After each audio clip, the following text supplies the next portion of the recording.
Yeah, 4-0. It's not a joke. Ten Hag, I've got a message for you. Do not give these time and these players a second chance. These will stab you in the back, Ten Hag. I'm telling you now, please, Ten Hag, don't let them ruin your reputation. Don't let them win.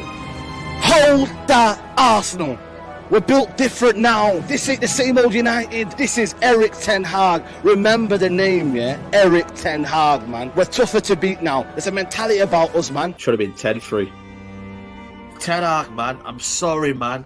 Do not let these guys bluff you, man. Ten Hag ball arrived today. I'm hearing Toby left before the end. Toby, where are you? It ain't easy out here, is it, Toby? Don't go anywhere. The manager knows what he's doing. Just give him time. This is a process, people. Why do you keep doing this, man?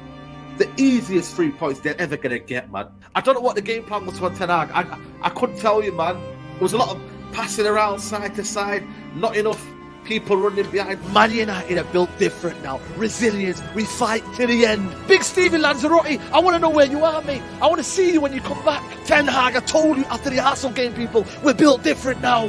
Ten Hag, this is what he does. In-game tactics. Masterclass, man. Erik Ten Hag, you got it wrong, mate. You needed to bring the substitutions earlier. One sub before you brought on Garnacho right at the end. Really? Really, Eric, man? Garnacho, bring him on.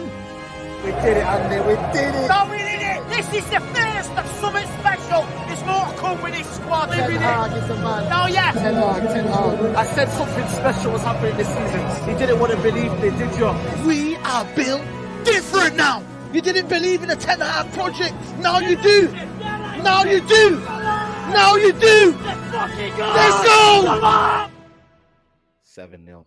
That's the worst day supporting Manchester United. I don't give a shit, man. What the flip was that, man? Gakpo! Fuck! And Ten Hag, you got it wrong, man. Casemiro!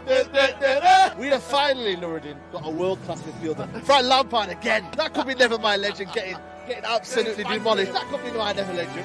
Are you mad? Ten Hag at home, man. You can't beat us, man. You can't beat us. Matisse, you can't beat us. The naivety this game from Ten Hag is truly abysmal. Erik Ten Hag football's no better than honest. Arsenal 3, Manchester United 1. Don't like football anymore. Come on, man. It's soul destroying. The away form is killing me. Manchester United are beaten convincingly, really. 3-1 at Old Trafford. Ten Hag got booed, rightly so for me. The football isn't great, man. It's not, and I'm not saying Ten Hag out and anything like that. I'm not, but it has to be better. 3-0 to Manchester City. Ten Hag, you are done, mate. You are done. You are pathetic. I've tried to back you. I've tried to back you as much as I can. I'm in the fucking rain here. How many are we going to keep doing now? 7-0, 4-0, 6-3. It's too much. 3-0 to Newcastle in the Carabao Cup. How many more managers are going to school this manager, mate? He is done, mate. Out of his depth and he needs to go. 3-0 at home to Bournemouth. Why is he still here? How is this manager still here? Get this clown out of my football club. 10 losses, 1 draw, and 9 defeats already. 2-1 to Fulham. We're making that Reed guy look like Paul Scholes. I know he's ginger, but fucking hell, it's not Paul Scholes, you know. 3-1 in the Manchester derby. You see this? It's blank. I feel in my heart blank. Yeah? 4-0 against Crystal Palace. The neighbours can't handle this anymore. I'll be homeless because of United. Do you understand? 3-0. Year 3. What has changed? We're getting embarrassed yet again. Ten haram. It's personal, mate. Who is Ten Hag in now, mate? Come and find me. I'm in the car park now. You fucking hayawan, you tap bad. I'm gonna carry your fucking shit. Guys, see you later.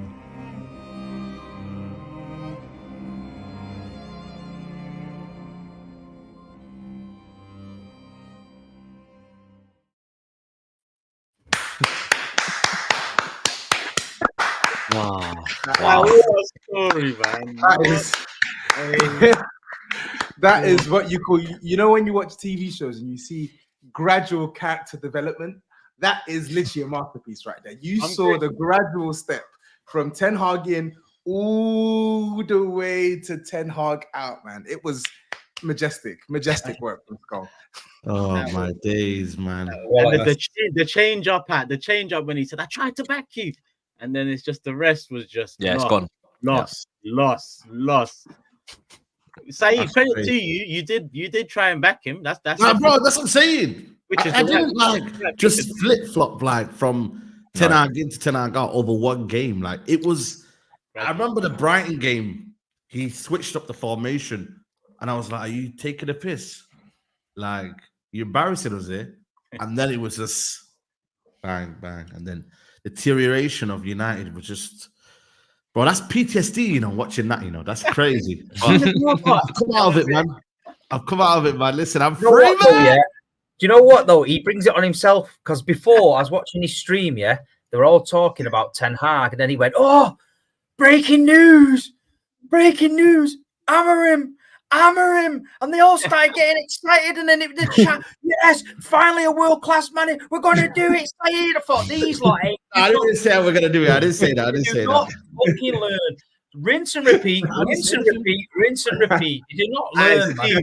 No, I didn't say The that. next time United manager gets sacked, the next intro for that manager starts with you saying that clip of them dancing to Amorim and how it ends if it is to be Amorim. If that's the case, I'm They noticed that. Do you know Home Alone and Marv and that who rob houses? They're the wet bandits.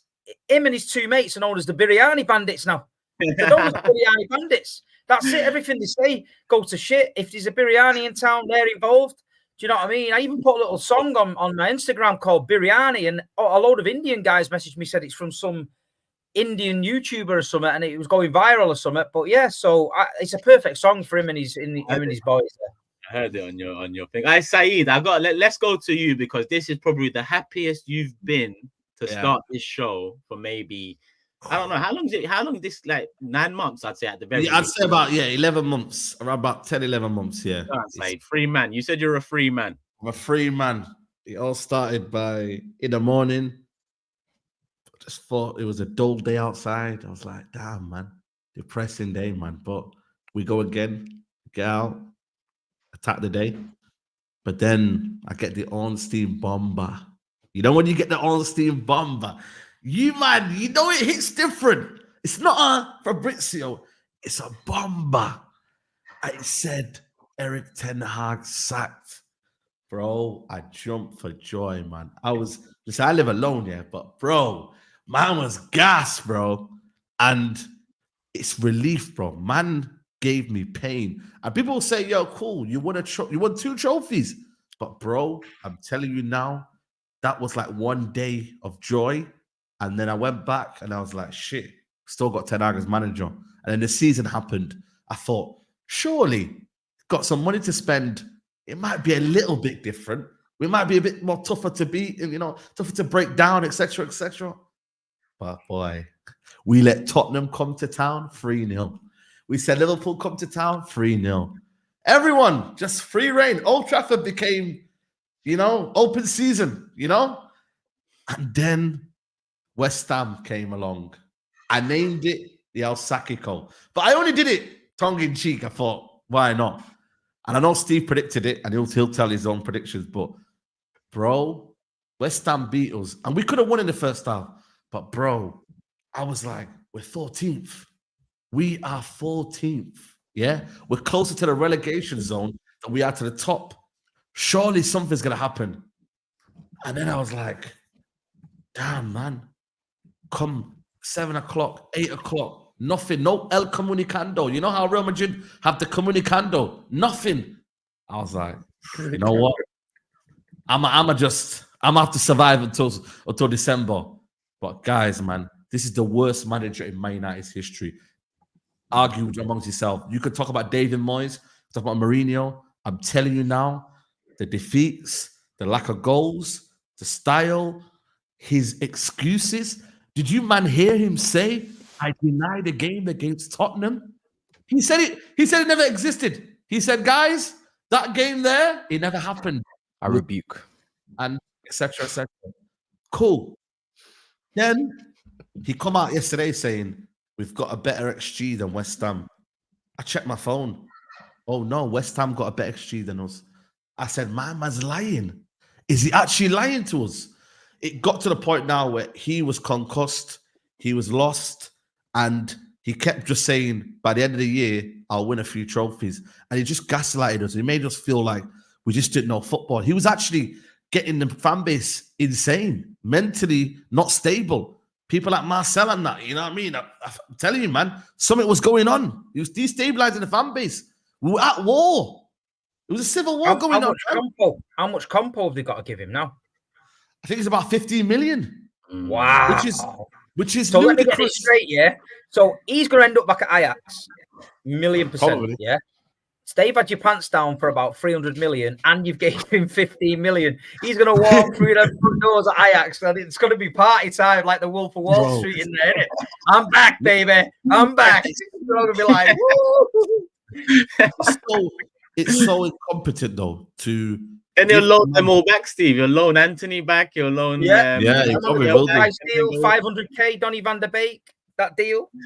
Bro, oh my God. It's so incompetent from Ineos, though, because you literally were dilly-dallying around this summer. You then said, you know what, F it, we'll give him 1 year extension. And then 4 months later, you then sacked him. When you knew clearly things weren't going to improve. You knew. Like, you could see structure, no structure. The tactics were terrible. You can see from last year, 8th position, the worst in our history. Things weren't going to be changing by one FA Cup. I'm sorry. The players were regressing. He wasn't improving players. The style wasn't improving. So for them, this is a big, big L. And it's took them to get to 14th for them to realize, yo. And the scariest thing is, had we won against West Ham, we don't know if this manager will still be here or not. We don't know. We don't know for sure.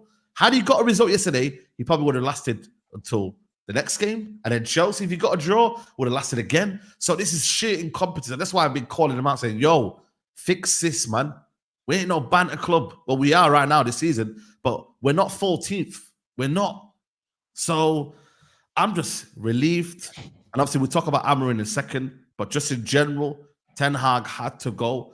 And you trolls, yeah, Matisse, I see you there, getting excited. I see you put your head down, saying, I can't wait for United under Ten Hag on Sunday. And listen, you may beat us. That's a possibility. But you know what? Just the fact that Ten Hag will be managing us just makes me sick, man. So at least he's not there to manage us, at least. Yeah? And we have a bit of dignity if we lose, at least on Sunday. You know what I'm saying? My club have been queuing outside of that Old Trafford whorehouse since you put us in the Conference League. We've been queuing like it's a concert, like we're going to see Ariana Grande, and everybody's getting in. Everybody's getting in. They're saying it's a great show. We're loving it. It's brilliant. It's a great performance. Great vocals. Yeah. And then next thing you know, when it's our turn now, you're saying it's closed. 5 a.m. close. We've been at it all day. Matisse. And God forgive me, but man, are you trying to say that Man United are the Bonnie Blue of the Premier League? They are the Bonnie Blue of the Premier League. 1,000 man. 1,000 man. We are 1,001. No, that's great. We are 1,001 with a rose standing there. Trying to be the last one. And then you lot are like, nah, I'm tired now. No, what do you mean you're tired? That is nasty. Wake up! They're not tired. Sore, man. They're sore. They're sore. Bro. Oh, man. No, it's Matisse fine, man. He's been enjoying for like what 30 years, bro. Why are you? No, but you know what it is, bro? It's one more game. It's just one more game, Saeed. It's one more game. Now, I still think we're gonna win, and I'm still gonna come just on Thursday. But it's just it would have been better this way if it was just Ten Hag. We wanted to make it official. Do you know what I mean? We wanted to verify him, and it's a shame that we can't do it, man. Pissed, fuming, bro. Yeah, I mean, we've talked about Ten Hag a lot. I think we all know that his time probably should have come before. Time ago, bro. I don't think it's about. I think that little the chest on him, no. The chest on him, though. The chest on him. Yeah. The shit he was coming out with. Era's come to an end, and these little daft speeches. We have got one more game to go, and we go to Wembley, and we bring back the cup, and they all go United. Yeah, you know what I mean? They're all giving it the big one, and I'm like, this guy's got you lot on strings, man. The fucking mongs. I didn't know Ten Hag was a Nazi. No, he wasn't a Nazi. Was he? He's a bit. He's just like one of them Dutch psychopaths. Isn't he? Like, do you know what I mean? And he's giving it the big one on the pitch about things happening and what he's going to do, but he didn't back it up. And then what killed him for me was when he said, he can't play the Ajax way. And I'm thinking, hold on, you got the job because of that. The way Ajax used to play, knocking it about and that, they were a good side. And you're thinking, if he goes to Man United, gets a similar sort of players there, they're going to play good football. He said he can't do it there at Man United. And I thought, nah, it just doesn't ring right. And I said, beginning of the season, that there's a big shadow. I said it on the overlap. There's a big shadow over his shoulder called Ruud van Nistelrooy. And I said he'll be manager by Christmas. Shall we do it? And I'll be honest with you, that just set alarm bells ringing. You're putting yourself under pressure bringing him in. I know he brought him in to help, but he hasn't helped. The strike force this season is worse than last season, so he's not done a thing. And then I just looking at him on the touchline and some of the things he said. You know, if you come out at the end of the game and said, you know what, we're not good enough. Yeah, we got beat. For the fans. We got beat, but I promise you I'm going to put it right. This is what I'm going to do. There's players out there never going to play for Man United again. I'm going to do this. When he's coming out going, we just need to stick to the plan. What the fuck's the plan? Nobody knows what the plan is. So you can't get away with it. Someone said to him, listen, if you just say stick to the plan, you'll be home in half an hour. You can get off. So he just says that and then does one. But I could see it. I could see. I know West Ham are struggling. I know United were struggling. I could see West Ham nicking it. And if you're getting beat to them who are struggling, I thought he's going to get sacked. And it came true. And like you say, I don't know where they go from here as a football club.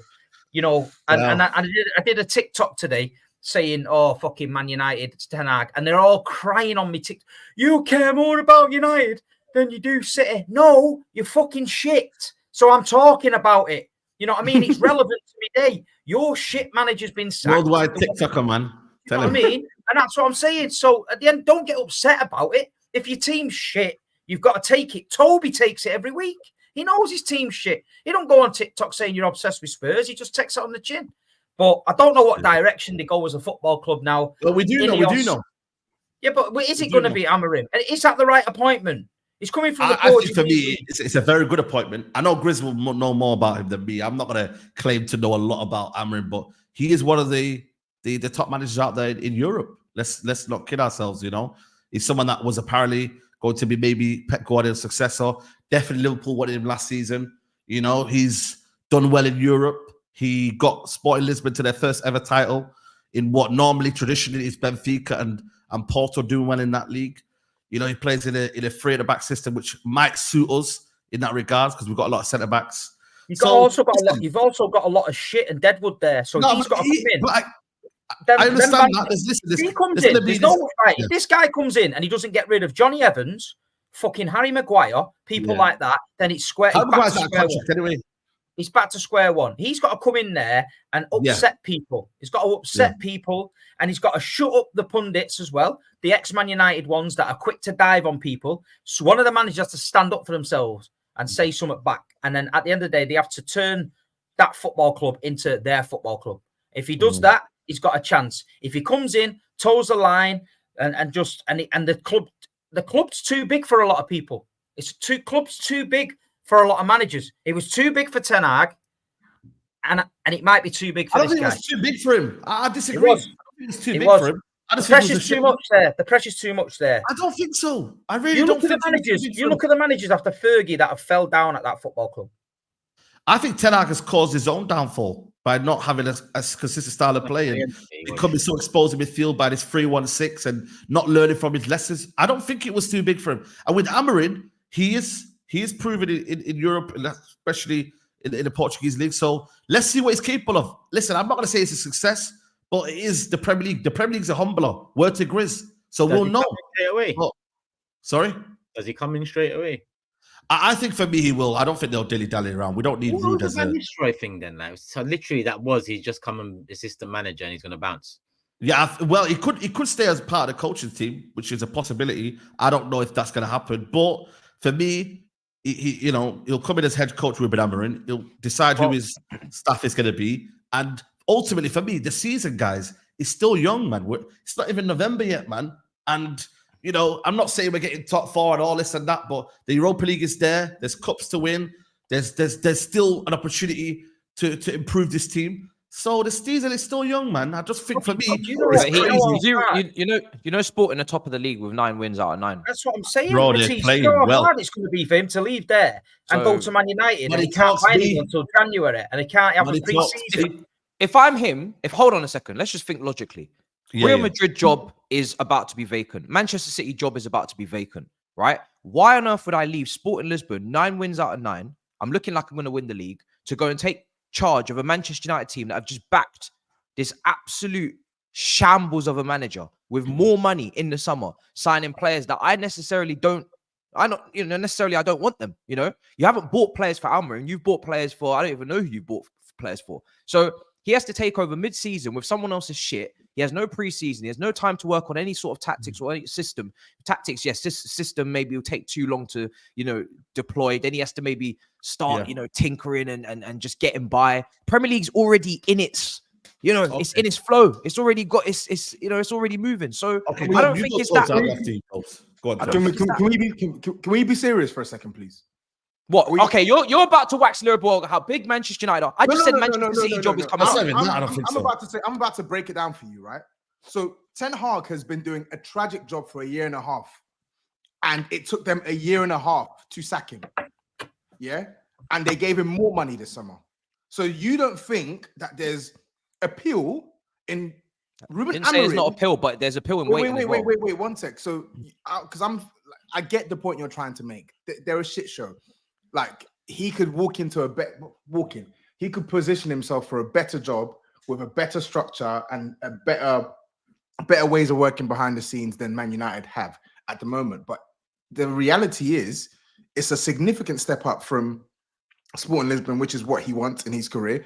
It's one of the biggest clubs in England. They're going to probably quadruple whatever he's earning, if times 5 or probably times 10 what he's earning at Sporting. And based off our current evidence of how they manage the Ten Hag situation, it's clear to see that he's probably going to get as much backing as possible and as much time as possible. Yep. So I understand the clamor to get on top of Man United and say, why would any manager want to go there and stuff? Listen, I know they're shit, but let's just be serious. There is. No, I'm being serious. We're not talking about any manager. He just said one of the best managers in Europe. There's every possible reason that Emirates takes the Man United job. Bro, we've just seen Xabi Alonso turn down Liverpool and stay at Bayer Leverkusen because he's going to wait for someone. But that's his moment in his career, right? And Ruben Amorim is right now untouched, untainted, right? So you could say, just go into Manchester United because you can change it and they can't get any worse. But at the end of the day, there's not bigger, but there's other jobs coming up. There's other jobs coming up that would be safer for him to take. So but how do we know? He might want the risk. And first of all, he wants the risk. Good luck to him. Let's be honest. Money talks. First of all, like we live in a world of he's gonna triple his wages, right? He's already in a league where he's pretty much done what he's done in terms of win the league. You know what I mean? He's kind of achieved what he's set out to achieve. First one in 15 years. And listen to me. As bad as we are, like I said to you, there are going to be targets that he wants to say, you know what? I can maybe take this next step in my career right now and take Man United to the next level. So if he believes that, then I just used to say it's a mad thing to Can I just say, this is the same Amorim who wanted the West Ham job. That's what I'm saying. West Ham. He literally took a private jet. He ended up at West Ham. So did he know? Who rejected? Did West Ham reject him or did he reject West Ham? I can't remember. They were like, no. I don't think West Ham rejected him. The announcement is they're in talks. If the announcement's in talks, he's definitely interested. He gets shut down. Bro, 100%. I don't know what we're doing here. Of course he's interested in the Man United. Listen, if he doesn't end up there now and they get Graham Potter, you man are going to look very stupid. The problem's the timing. What I'm trying to say is if he comes in there now, he's working with other people's tools and other people's players, right? So say, for example, he comes in there now, SAEED, and he can't turn it round, and you get to January and you're 16th, 18th, right? The fans will panic again and go, you know what? This guy's right. He gets more leeway. If he's got any sense, if he's got any sense, I would say, and they want him that badly, he should say to him, listen, I'm coming at the end of the season. Let Ruud take it to the end of the season, like they did with Give It Giggsy to the end of the season. Give it Ruud to the end of the season. Then Amorim comes in, has a full pre-season, clears the decks, and does his own thing. If Amorim comes in now, I'm telling you now, if Amorim comes in now, it's going to be a bad move. Oh, perfect. I just got a Steve seal of approval when he gets it right on every manager. Perfect. What about the opposite? What if he turns it around? What? So, okay, then he turns it around. You go from 14th to 8th. So fucking no, it's not about being, no, but you're just making it. What if he turns it around and he gets in the top 6 and wins the Europa League? Why are we not talking about what on the other side of the spectrum? You're looking at one negative side. Talking about. You need to lay off that Biryani, man. So it's easy to kind of make these kind of situations. What happens if he goes on and wins the league? What happens if he goes on a 20-match run and wins the league? Yeah, exactly. Pie in the fucking sky, that mate. Fuck me. Listen to me. I mean, he could use but you know what, Steve's right. But let me say, he could use. Is this top 4 sealed? By the way, if everyone thinking no, you are not getting it. I'm telling you now, you're not getting it. You shouldn't put it past. A week ago, we said this Man United Chelsea game might be one to level on points. So you're only what 6 points off. 6. So, I'm not trying to say we're getting top 4, but bro, we're literally in November, guys. The same way GRIZZ won't say we're in a title race, whatever. No, but you know why Steve's right. So I think it's good for a manager to come in now, read the squad, find out who he wants, who he doesn't want, and then but Ralph Rangnick, that was exactly what happened, and then you fans got frustrated. You didn't really want him as a manager. Ralph Rangnick, they never respected him. The players never respected him because they thought, you know what, he's interim. And we don't really know what's going on, and it plays into their minds. Yeah, but this guy is incredible. But Turkish, Ralph Rangnick took the big game, and he knows his football. But it did not manifest on the football pitch. Man United were no better than what they were with the previous manager. So no. But what I'm saying is, he came in early, assessed what he needed to assess, and the main assessment was, I think it was like, what did he say? 18 players need open heart surgery and all of that. Yeah. So all of that was true. But Ten Hag comes in and then obviously says, move. I don't need your advice. And then that whole thing. But when we look back, Alf's assessment of that 7 months, if he then got the role, he would have gradually. I'm not saying you get rid of 18 men in one window. It takes time, but he's already said it. That's what I'm doing. So who gives a shit who the players respect? Because 18 of these 22 players need to go anyway. I don't know. The way I see it is, the way I see it is, if a manager's coming in halfway through the season, for me, that manager gets more leeway because no matter how the season ends, okay, cool, you might have criticism for the manager, but ultimately, there's always going to be that get out clause, which is this isn't the manager's squad, right? Yeah. Our expectations were here before the season starts. The manager has dragged us back here, right? I think that's for him, this type of job. I think that's probably better than him coming in the summer, clearing the deadwood, getting his way, and then you basically put a target on your back. You have to perform. We have to hold you by the standard. He could probably get in early, have a head start, assess what he needs to do to make Man United better next season, and maybe try and make some inroads this season. And if it doesn't come off, it doesn't come off because ultimately your job is still secure in the summer. Unai Emery. Where did Unai Emery get their team? 17th to 7th, I think it was. And listen, would we take some of their players that they had last season? Probably not. Some United fans would argue that some of these players wouldn't get to the United team. So the level of improvement right now and the points target is not that much. Like we're talking about top 6 at the Europa League, which, let's be honest, it's not the best Europa League. Right now we're in a shit position, but it's small targets we need to get. It's just continuation of what we're doing, consistency, having a style of play. And I think he'll do that, man. I really am hopeful about Amorim. You know what I mean? I really am hopeful. But like I said, time will tell. And I'm just excited that he's gone, Ten Hag, and we've got a new manager in charge. GRIZZ, we'll see what happens.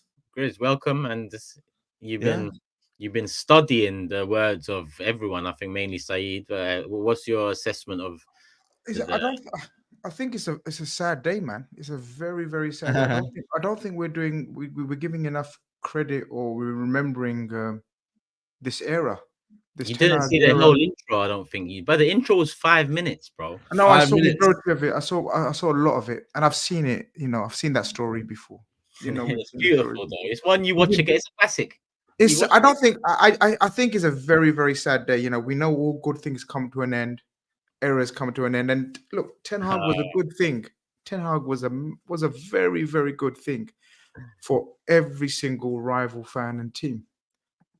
He gave the best memory of my life, like in recent times, in terms of rivalry and the 7-0. I'm never going to forget that. He gave memory after memory for Steve.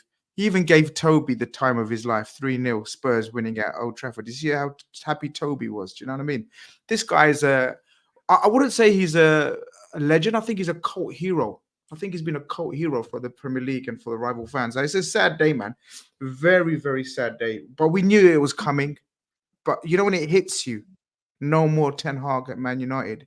It really, when it dawns upon you, you think to yourself, "Fuck, man, we had some fun. We had some absolute amazing fun." And it was. We saw Man United go through one of the most funniest periods of their whole existence, or at least the modern existence, right? It was hilarious. Was like, it better than Ole's at the wheel? Ole's at the wheel. Like, was it better? It was better. This was better, man. This was lower. I'll tell you why. I'll tell you why. Like Steve said, the arrogance of the guy and some of the memes and gifts he's given us and speeches and phrases that we're going to remember forever and ever and ever. This guy, I'm never going to forget him. And I'm indebted to him for giving me some of the best moments because that's what we live for, right? As Man United, as Man City, as Liverpool fans, as Man City fans, as Arsenal fans, and even Spurs and Chelsea, we live for this kind of shit. And it's over. It's over. So yeah, shout out to Ten Hag, man. You forever in my heart. You know what I mean? We would walk alone now. But thank you very much for an amazing, 2 years, 3 years, however long it was. I just thought I'd give my testimony. And look, and with regards to the new man, double-edged sword, if you want to call it, dagger. I said it a couple of weeks ago. I said, I hope they don't get Amorim. Remember, Saeed? I said it to you. Yeah, you did. We were talking about the opposite. I said, I hope it's not Amorim. Because I think Amorim, the only glimmer of hope is he's the kind of guy that wants to do it his way and rip up everything. That's why Liverpool didn't end up going for him, because he wanted to spend money. And we know what our owners like. They don't want to spend money. Amorim wanted to revamp the whole Liverpool squad. And FSG said, nah, none of that. We want someone who's going to work with the squad. So that's why I went for Slot. Otherwise, this guy's a top operator, in my opinion. I'm hoping the curse of Old Trafford gets him and he goes down the shithole like everyone else. But he's a proper good coach. And if he has his way, look, we all know inside it was a matter of time. How many times have we said big clubs come round? It's cyclical, isn't it? It cycles. They've had their banter era. We were hoping it would carry on. But if they get this guy in, and if he has his way, he's going to turn them around eventually. He's a top operator. But there's a lot to do at that mud bath. There's a lot to do. So let's see. But yeah, fair play to Ten Hag.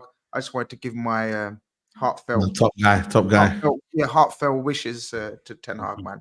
Love you, bro. And it makes it good for the show as well, man. The fact that I'm potentially back and you're gonna be saying top 4 in 2. You're back.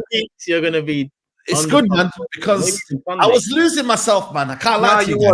You're gonna be back. This guy's gonna get you giddy for a little while, and it's gonna be beautiful to see you giddy. But then the drop is gonna be sensational. But that's the beauty of football, and 100%.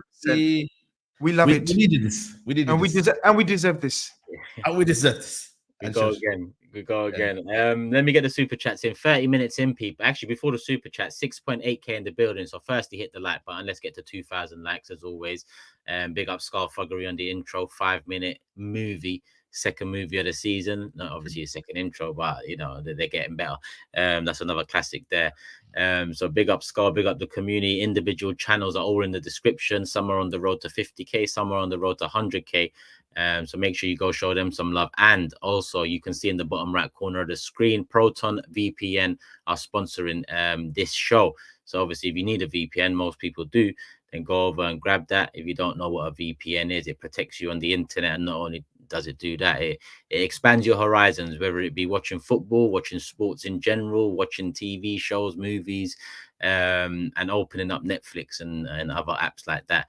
You need a VPN for that. And Proton VPN, we've got a special connection and offer there. So use the link in the description. Show them some love, people, as always. And before the super chats. Yo, brother Tobs, I'm just checking, see how your trip to America was. Any issues, brother? Bare issues, man. Bare issues. Don't even get me started, man. Don't even get me started. I missed El Blásico, bro. Barcelona, Bayern. My lunch break, literally, I was positioned to get the second half. I could at least watch the second half. BT Sport obviously don't work in the States. Sky Sports don't work in the States. It was a nightmare, man. It was an absolute nightmare on the Wednesday. I missed that game, bro. Thursday, I used Proton VPN. And this time, lunch break, I watched the game perfectly. No dodgy internet, no nothing. I watched the game perfectly, and I saw my boy, the boy that you man were trying to take the out of. That you man were trying to take the Mickey out of. How ironic. You man were trying to take the Mickey out of Mikey, aka Mickey Moore, and you saw how he showed out, and now look at you slutting all over Instagram. I'm glad you got to check the football out, brother. Chat soon. Proton came through clutch, man. Big up in a bit. Peace. So people, you heard brother Tobs, you got to get Proton VPN, available in over 110 countries with over 6,500 servers and over 100 million users. We've got an exclusive offer for you to help out the channel. The link is in the description, it's pinned in the live chat, and it's in the comments after the show. Make sure you help us support, and we'll see you there soon. Big up your damn selves.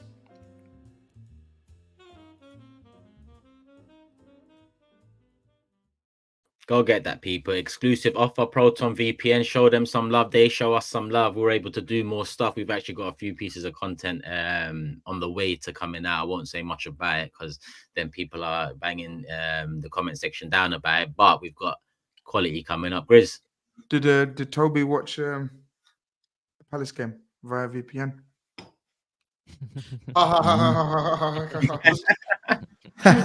I just asked the normal. Did I laugh? Did you? Why did you ask the normal question when the game was on, you donut? And you're asking me, did I watch it on VPN?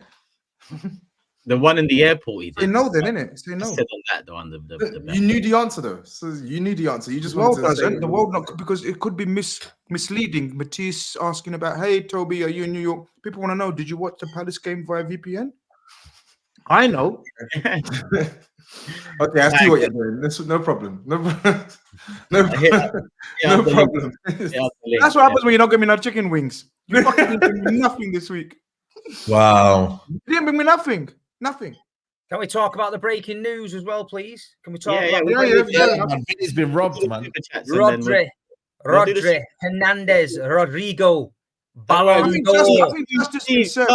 Let's do the super chats and then we'll move on to the Rodri stuff. Yeah, man. Vinny robbed, man. We actually had a vote on this last time. 3 went Rodri, 3 went Vinicius, and then I want to put a poll in the chat as well. Actually, Ibby says it's a sad day. Man United lost, but at what cost? West Ham have ruined it for us all. That penalty decision ruined it. I'm in mourning. Gift and a curse. Saeed said El Comunicando instead of Comunicado. Grizz spotted that as well. What? Spot me spotting it. You're such a man. I saw that. It was only me and you that kind of clocked it. Man. I can't believe none of us clocked the one on the last show, but yeah, we'll get into that later. Daniel, pick up. Pro clubs this Friday, Daniel. So make sure you're ready for that. He said Memoriam would be a huge and exciting move. Young coach has a style of play, but also a long-term manager, which is what we badly need. Break the cycle. We'll find that. Salah says, I think Eric 2 trophies in 2. I think Eric 2 trophies in 2 years. He wasn't good enough in the end. However, you lot have been all you lot's teams have been in the dumpster at one point. This is football. 100%. Freddie, big up Freddie. He says rivals can say rinse and repeat fair. As a United fan, we should be excited about Memoriam. Plays a great style. What's this? Great WL? I don't know. Players love him. Spurs wanted him. He was Liverpool's first choice. Would be a great hire. I don't think he needs. Yes, the Spurs wanted him in there as a selling point. But Regine says, Saeed, your players are not good enough. Memoriam or Ten Hag doesn't matter. No one suddenly turns Bruno into KDB or Højlund into Haaland. Now this is good for United, but horrible for Memoriam. And Mahar says this narrative on Memoriam not using our players is dumb. Ugarte is his player. We signed 2 centre-backs that can play a back 3 and a deep forward in Xerxes. Oh, we will see. And he also adds, calma, Matisse. You're talking like you're far ahead. It's only 6 points. We win next week. It's free. Can't lie, bro. I hope we slap you up at OT. We will be there. So would a Big Six watch along. Make sure you're there, people. The You know what? It adds a bit of spice to it, though. It does. It does add a bit of spice because I was thinking, because on Thursday we're gonna get a SAEED ready for the game. You know, ready. So it should be a good one. But Steve, yeah, you're right. I mean, listen, Rodri. Who actually voted here? That it was me, you, and who was the other one and GRIZZ that said Rodri all day. Yeah, I mean, man, let's start with the Rodri stuff first because there's that background Real Madrid stuff and the entitlement and all of that stuff. But Rodri, I mean, I think he deserves it. Steve, how does it feel? I mean, last season you thought, you know, it was a robbery with the Haaland stuff, even though I got it. But it was, man. Last season was a joke. We know that. And then they lent to the sentiment of Messi winning the World Cup. Okay, we get it. Then they're talking about Vinicius Jr. because he won the Champions League. But that wasn't the criteria for the year before with Haaland. Haaland won the treble and broke the Premier League goal-scoring record, but they give it in Messi because he won the World Cup. But Rodri's won the Euros. Rodri's gone 80-odd games undefeated with Man City. He won the league again. You know, he deserved it. And for a defensive midfielder to come out of Atletico Madrid to the Premier League, not be up to speed, not be good enough, and to turn into what he's turned into now, which is a monster, for a DM to win the Ballon d'Or is sensational, and he deserves it. And you know what? He's had a bad season. He's got an ACL. He's out for the season, but he deserves that. And I'm over the moon for him. And like you say, fully deserved. Last season, Haaland, I felt a bit sorry for him. I thought every young up-and-coming striker is going to look at that. But Vinicius Jr. has got to take his medicine, man. Not quite good enough. Rodri's the man now. All these little fanboys, Vinicius Jr. deserves it and all that. He doesn't deserve it. He doesn't. He won the Champions League. Okay. Rodri's won a lot. You know what I mean? And Man City now are collecting Ballon d'Ors. You know what I mean? Trebles, Ballon d'Ors. You know, we're doing a lot now. So yeah, it's a nice thing to see, and such a great, humble guy as well, who's not on social media, doesn't want the limelight, doesn't want these, you know, fast cars and live that life. You know what I mean? I think SAEED seen him in Piccadilly Gardens once, but it's like he's a good guy, man. And he deserves it. You know what I mean? And fair play to him. And like you say, it's just unbelievable to see him get it. I've watched him since he came, been on that journey as a fan watching him. And at one point, there'll be Man City fans will tell you out there, we didn't see that player in him. Fernandinho was the man. He was coming in, wasn't quite cutting it. But credit to Fernandinho, he taught him like the Jedi, the master Jedi, Yoda. He taught him the tricks. And then when he was ready to pass over the lightsaber, he passed him the saber. And Rodri just went off and started wasting everyone. Now he's got the Ballon d'Or and he deserves it. So, yeah, I'm over the moon, man. Over the moon. Yeah, I mean, I said he deserved it. GRIZZ said he deserves it. I mean, Matisse, Tobs, SAEED, you man voted for Vinny, but, I mean, do you feel like... Vinny. I voted for Rodri. So, GRIZZ, you voted for Vinny then? Yeah, no, GRIZZ, you voted for Vinny. No chance. No, GRIZZ is Rodri. When was this? He won. It was 4-3. When was this? Sorry. When was the? Oh, Fuad. 4-2 it was. Oh, yeah, Fuad. Yeah, sorry. Yeah. I would. Yeah, for me, I think it should go to Rodri. I think he's been the best player. He's been the best player in world football for me over the last year or so. In terms of, like, obviously you still have your Messis and Mbappes, like they're the best. But in terms of performer, I think he's probably the only elite midfielder who I think has been, like, he has been elite in his position from start to finish. Like, I don't think you've seen any sort of level drop with Rodri. No. The way I describe Rodri, and I'll stick with it, and hopefully it comes to fruition this season, because then I'll be proper vindicated. I think he's the single most important player to any side in world football, national or international. I think Rodri is that good, and he has been that good. I saw him at his debut and the Charity Shield versus Liverpool. Was it his debut, Steve? Was that his debut, Charity Shield? Liverpool, or was it the season before that? No, season before, I think. Okay, he must have come in part season before that then. But I first saw him in the Charity Shield versus Liverpool, and I thought, whoa, rubbing my hands. I thought, Fernandinho on the way out. This guy's not their DM. We're going to have fun and games. Struggled first season as well. My God, he turned out to be, I think he's surpassed, you know, you guys know, I think he's surpassed a lot of players in that position. But history will remember him once he's stopped playing and gone. So, yeah, Vinny Jr., of course, we know the new sort of what's the word? Sort of after Messi and Ronaldo, it's Vinny and Mbappe, isn't it? And yeah, and that kind of thing. But Rodri's, yeah, in my opinion, Rodri's in a class of his own in terms of importance to a team, and the way he's developed into more than just a destroyer and a hard man. The way he's developed into a playmaker, into an assister, into a goal scorer. Like someone done a compilation on Twitter today with all his goals. Yeah.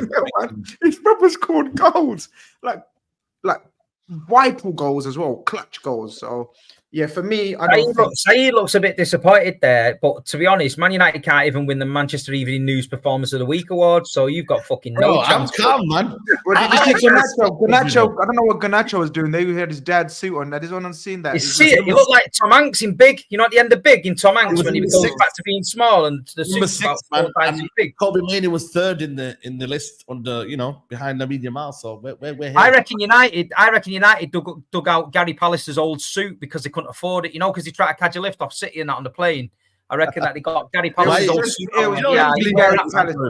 It was Gary Pallister's. Gary Pallister's old suit. Just wear that, mate. You'd be right. Everyone will think it's fashion, man. It's fashion. He looked like a twat.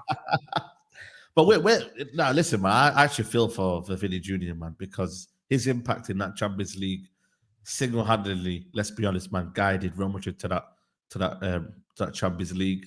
Big game player throughout all the rounds. And I just think he had a very, very good season, man. Don't get me wrong. It comes down to prestigious, which is it Euros that maybe they see is better than the Champions League. Listen, man. It comes down to what, sorry? The Euros. Winning the Euros. No, you said another word before that. What? Prestigious? Leave him alone, man. Down. No word. Nothing. Don't worry.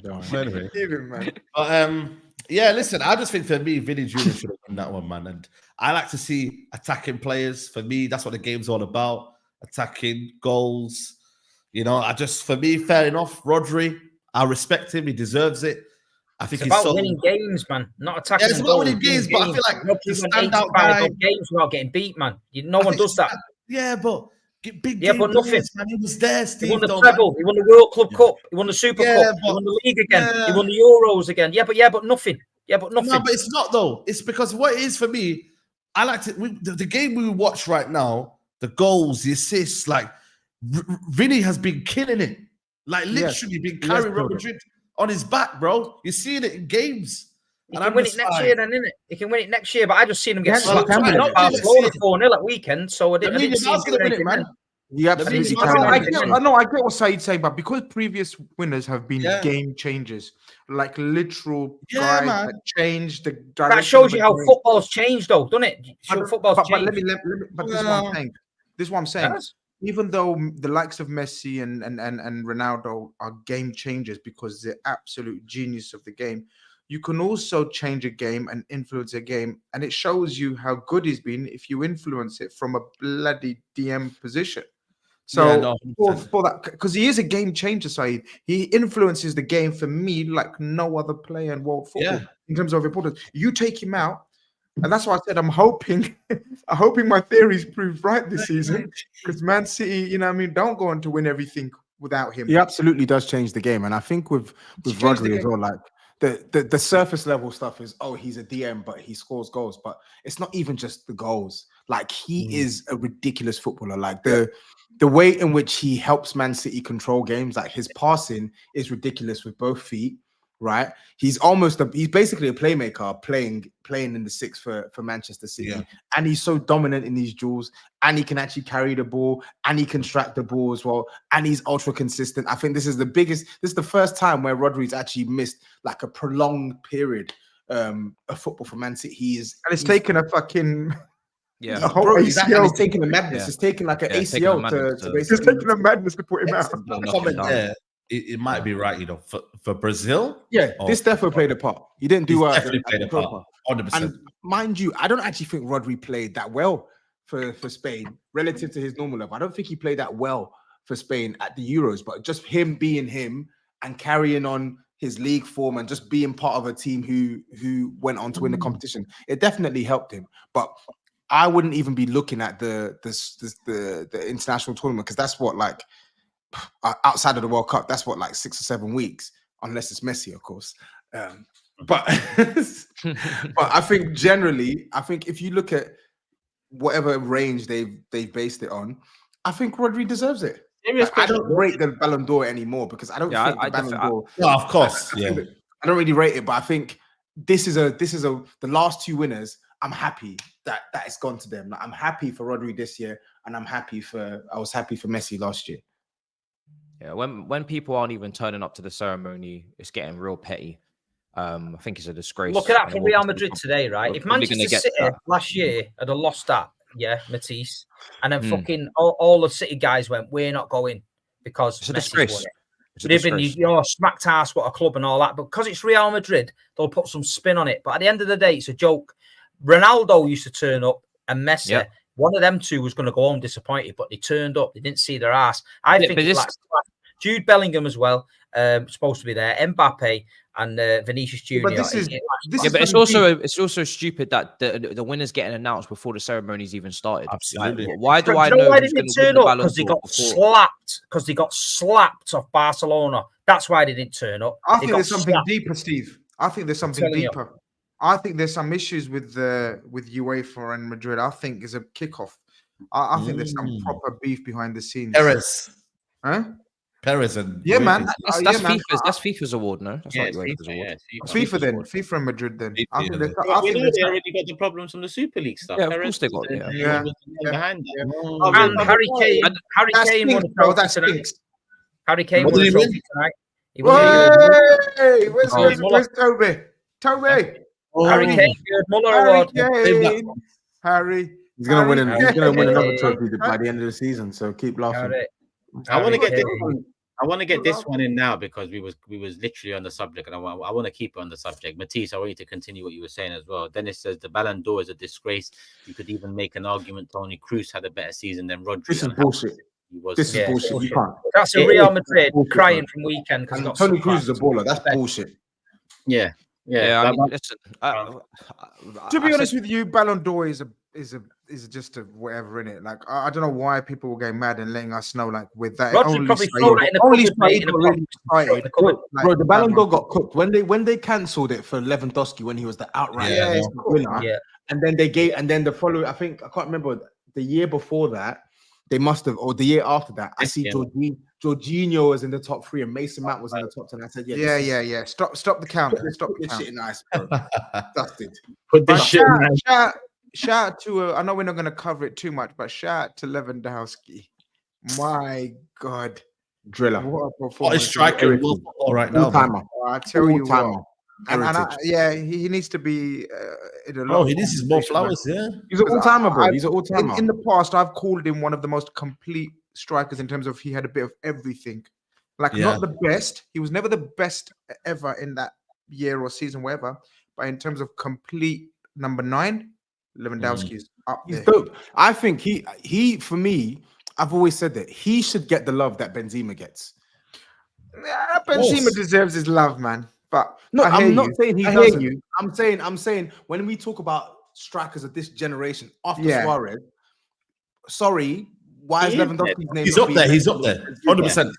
Toby's right. He doesn't get the love. Because obviously Benzema's just a better footballer. That's why. Over the last 10 years, after Luis Suarez, for me, he's at a minimum second or third. I think it's because Benzema's a better footballer. That's all it is. Let's be honest. Yeah, but Lewandowski's a better striker. Lewandowski's a better striker. Scored more goals and has the technical quality to boot as well. I don't see it. Like, I don't see it clear. I see Bundesliga as well. I think it's clear personally. Honestly, no, the levelness. I think one has proven throughout the course of his career that he's the superior goal scorer. Yeah. But this is what I mean, innit? He's a more complete striker, whereas Benzema is probably one of the best false nines you're ever likely to see. Do you get it? Foil. He's the best foil. I don't know if that's it's not a footballing tactical word, but you know what I mean. The thing is, you can't just take one's goal scoring attributes and dismiss the other, because at the end of the day, Benzema played alongside Ronaldo and Bale and actually had to facilitate for those two. Now, if you're not going to facilitate for those two, it's going to be a problem. You know, Oh, even please, Ibrahimovic man. at Barcelona, where it didn't Please, work man. the way it He needed could to have be. scored more goals. Listen, he could have scored more goals. Benzema's let's be serious. Benzema was scoring 25 to 30. Did he not show once those other guys left? Did he not go and put in an absolute Matisse, ridiculous season to show Matisse, how good I don't he even was hold in that front of goal? against him. I don't even hold that against him. I just think even when he was bagging the goals, Lewandowski is just a better goal scorer for me. And the thing is, Lewandowski's technical I agree ability, with that, though. Lewandowski's technical ability is so high as well. Like, he's a ridiculous footballer. Like, if you look at the range of finishing, his first touch, the way he brings others into play, his technical quality is superb. And he bags all types of goals. For me, considering on this one, where did Foden finish? Out of curiosity, because I haven't seen the list. Was it 12th or something like that? 11th. So the Euros heavily weighted then, because Foden got Player of the Year in the Premier League. Let's be serious. That Player of the Year was Fugazi, man. It was, but I mean, in terms, I thought he would have at least got top 10 for Player of the Year in the Premier League. But you know, he's not being used as much for England in the Euro, because Bellingham Bellingham was third. But people are laughing. Yeah, did George Weah actually 12th. Did George Weah actually announce him as Rodrich? Rodrich. Oh my God. Everyone's gone mad. George Weah has lost his marbles, man. I like what George Weah, he could get away with it, man. Yeah, I like what Ruud Gullit said though. When I don't know if you saw when he and he said, "Yeah, this is a baller. Like, he misses them sorts of ballers." And we've talked about this before. Was that a dig at Pep? Do you reckon?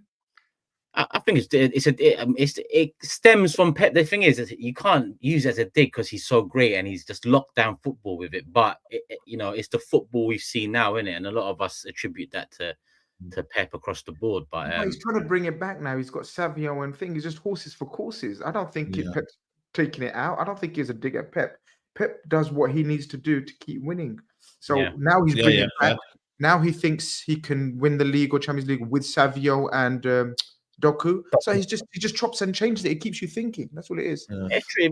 Like we saw with his first Barca side, if he's got the players, he played the best football we've ever seen. Yeah, that's it. Yeah. So I was going to ask something else at the back of it, but I forgot what it was. Oh, I know you meant with Foden. Foden had funny. a scintillating season, and what you want to see how far he down his league. Like, Foden had one of those seasons that you dream of as a young player.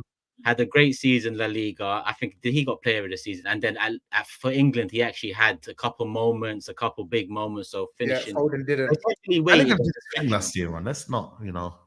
Yeah, Bellingham had a superb campaign. The football he played the second half of the season, maybe towards the end of the season, wasn't great, but he still put up tremendous numbers for Real Madrid, won the Champions League. And he stunk for England, but he was part of a team that got to the finals. So, and he put in better performances in the Euros than Foden. So, listen, I'm not going to get into this because I don't care enough, but this list is a fugazi anyway. When Cole Palmer's 25th and I'm seeing other people ahead of him, I'm like, bro, I'm not interested.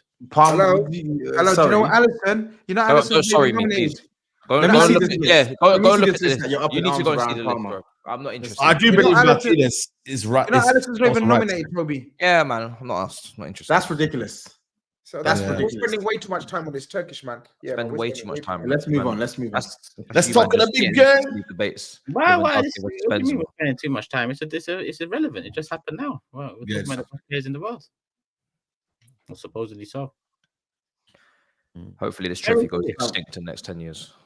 Where is I don't know how Ruben. I don't know how You're rascal. You're rascal. I'm looking at it now. No, I'm looking at the list now. I'm seeing what Matisse is angry about. So Martinez, Saka, Rudiger, Valverde, Granit Xhaka. Yeah, Nico Williams over Cole Palmer is crazy work. But listen, it's the Euros. Danny Olmo got 13th. Crikey. Yeah, so this is what I'm talking about. But Danny Olmo's that's Euros. So I told you Euros over 6 weeks.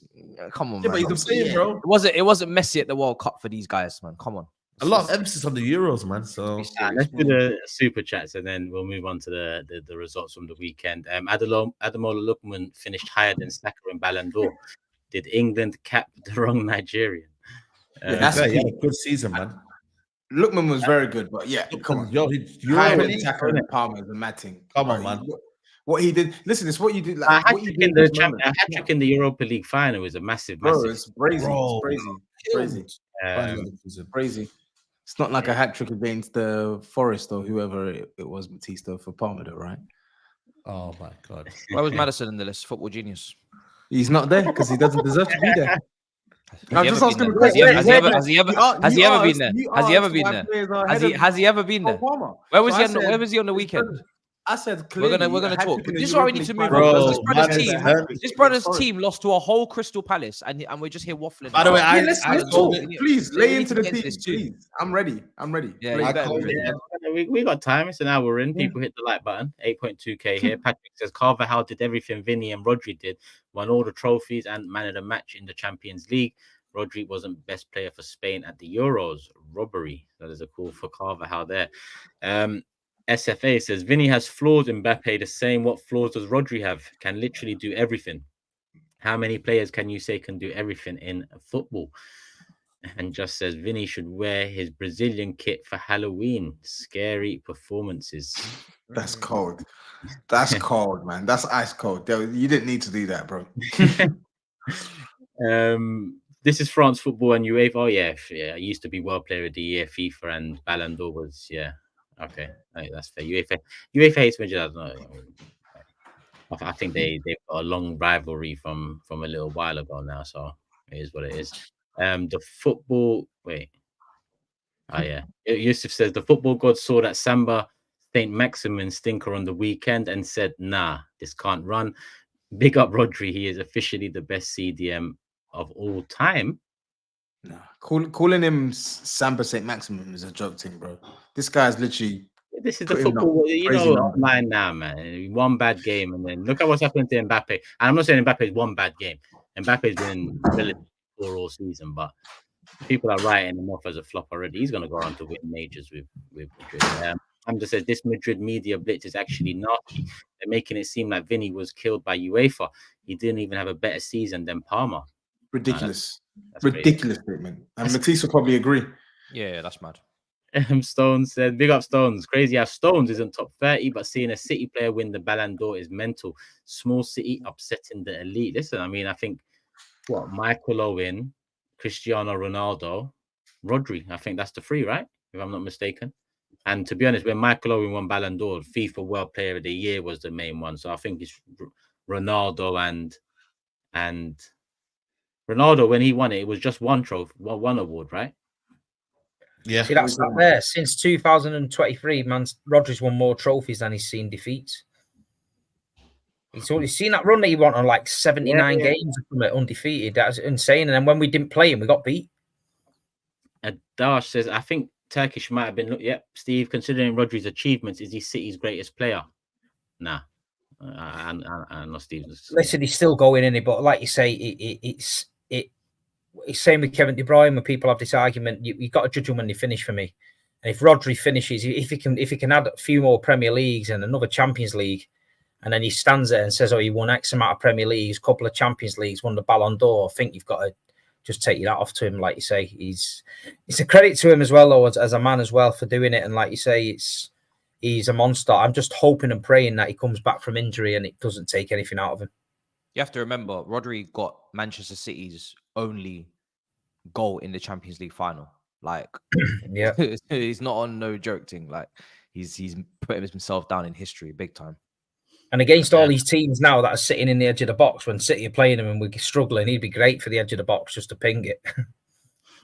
The Impartial Blue said Rodri had 17 goals and assists in the league whilst controlling games. Vinny had 20 goals and assists in a worse league. He was pot at the Euros. Vinny stank copper. Champions League isn't everything. Okay. 17 GA to 20 GA. I mean, listen, it's not all about stats, but I mean, Rodri's numbers were strong as well as everything else he does. You are right. A lot of people don't watch Real Madrid every week. Vinny is great, but inconsistent. Was poor for Brazil as well. Rodri won the Euros, Premier League, and is always class. Well, the best, it's not on the subject, but is that Mbappe Classico performance the worst, quote, under the lights performance of all time? Have there been worse? Higuain 2014 is the one that springs to mind for sure. There's been worse. Lukaku in the Champions League final against Man City was a Hall of Shamer, bro. Hall of Shamer. But that Mbappe one on the weekend was stinky. Close. Stinky as hell, bro. He was so bad. So bad. Oh my days. And I like Mbappe. You know me. I rate Mbappe high. Vinny spoken. He said, I'll do it 10 times if I have to. They're not ready. Whatever that means. Do what 10 times? It doesn't excuse the fact that you weren't there. There's not really anything Real Madrid or Vinny can say for not turning up. The role models for kids as well. They've got the role models for kids, man. You know, they got my stepson messaged me today and said, what's going on with all this? And they're reading it. There's kids at school. What kind of attitude is that? Stinky. It's bad. It's bad. It's bad. But the club are to blame. The club put the jet on. Get on. You're part of your club engagement is you representing the club. You get on the jet and you go out there. Simple as that. Whether you want to have a face like a smacked ass, it doesn't matter. You sit there, you take it on the chin, and you're representing Real Madrid. But the whole club from top to bottom there, it's just bad, and something needs to be done. Yeah, I agree. Danny says, brothers, I'm back. Did you guys share thoughts of El Clasico? 77 offside calls this season. My God. Well, we haven't really delved into it. That was probably the most we've talked about it, that game. But we've had so much to talk about. We haven't even touched the results yet. So we will keep it moving to the results. I think that was it on that. Yeah, we'll keep it moving to the results. They obviously have a super chats on other subjects, clubs, whatnot. I'll get them in when it's relevant timing. All right, cool. Keep that moving. 8.3k here. Like the thing. Make sure you're subscribed. Individual channels description. Proton VPN link there. Special offer through the Big Six. Show them some love, people. Make sure you do that for us. And all right, I'm gonna ask again. Where do we start? I mean, the Big Six fixture finished a draw. Just get City out of the way because it was shit. United. Yeah, we've got United out of the way. We don't need to talk about West Ham. No. We don't. Yeah, we did Ten Hag. That's the main thing. History, unfortunately. That's history, unfortunately. Hate to say City was top of the league. It was a poor game. Just get it out. It was job done. It's one of them games where you look back on a season and you think, wow, that was shit, but you got the job done. And that's basically what it was. We were crap.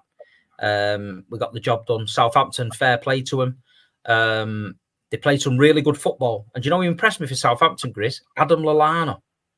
Bloody hell. He's rolling back the years there in the midfield, having a little turn and that. But I think City's midfield can be got at. I've said it for a few weeks. We're not playing the best football. We're riding our luck a little bit. And we got the goal. Good to see him putting crosses in the box. Haaland again with a weird finish, like that mad scorpion thing he did the other night. He did another one into the ground. But we wasn't. How was that winger? How was that? There's a winger for Southampton. Dribbling. Yeah. Did he impress you much? To be honest, I didn't notice him. I was just too in awe of Adam Lallana, thinking, how the fuck is he playing like Zidane at the Etihad when he was absolute crap? But no, they were good. They were well organised, Southampton, and he seems to be stubborn in his ways, sticking to his football philosophy. And we see these teams come up, and usually they get slapped about and that. And it's looking at the table, it looks like they're awful. But I feel like people will underestimate them as the season goes on, and they might catch a few teams cold. But it's a game I don't want to remember. We got the points. We're undefeated. I don't know how. We're top of the league. I feel like we're riding our luck big time. I feel like the Rodri missing piece is definitely affecting us. I feel teams can get at us a little bit more. And we've just got to get to January. I've said it. Get to January. Just keep on the coattails. Get to January and buy a replacement because it's getting a bit peak. Yeah, I mean, but you must very honest. You must look around and think at the moment, you know, your luck's in with the draw. 100%. Can't believe it. I can't believe it because I thought in my head I was thinking we're not playing well here. I'll be honest. I'll be honest. I feel like somebody might give us a bit of a slap soon. And but it's all about timing of fixtures as well. Yeah, I'd rather the slap come sooner rather than later because usually after City get a slap, they wake up and go on a mad run. So I'm just thinking we're a bit all over. We're riding our luck. Teams are getting chances. We played we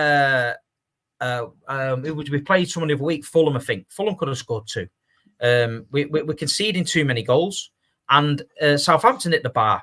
So these teams are getting chances against City, but we seem to be just grinding out the wins. But we need Kevin De Bruyne back. We're lacking a bit of creativity, but we are playing these teams that are digging deep on the edge of the box, and it is getting to that side-to-side thing. You know what I mean? But yeah, we're top of the league. I don't know how, but we're there, and I'm taking it. I'm taking it. Yeah, of course. I hear you. I mean, disingenuous bearded weasel said City lost all 3 games last season without De Bruyne, Rodri. This season they've won most. Win the next 4. Brighton, Bournemouth, Tottenham, Liverpool is very ominous. They got a tough run, Man City. They got a tough run coming up. Sporting away, not too much with final, but Sporting away as well, mixed in with those fixtures. Mind you, they'll probably get an easier fixture against us, but let's see. We've got Bournemouth away at weekend. It's got banana skin written all over it. Banana skin. Tight ground. Trust me. Bournemouth putting it on you.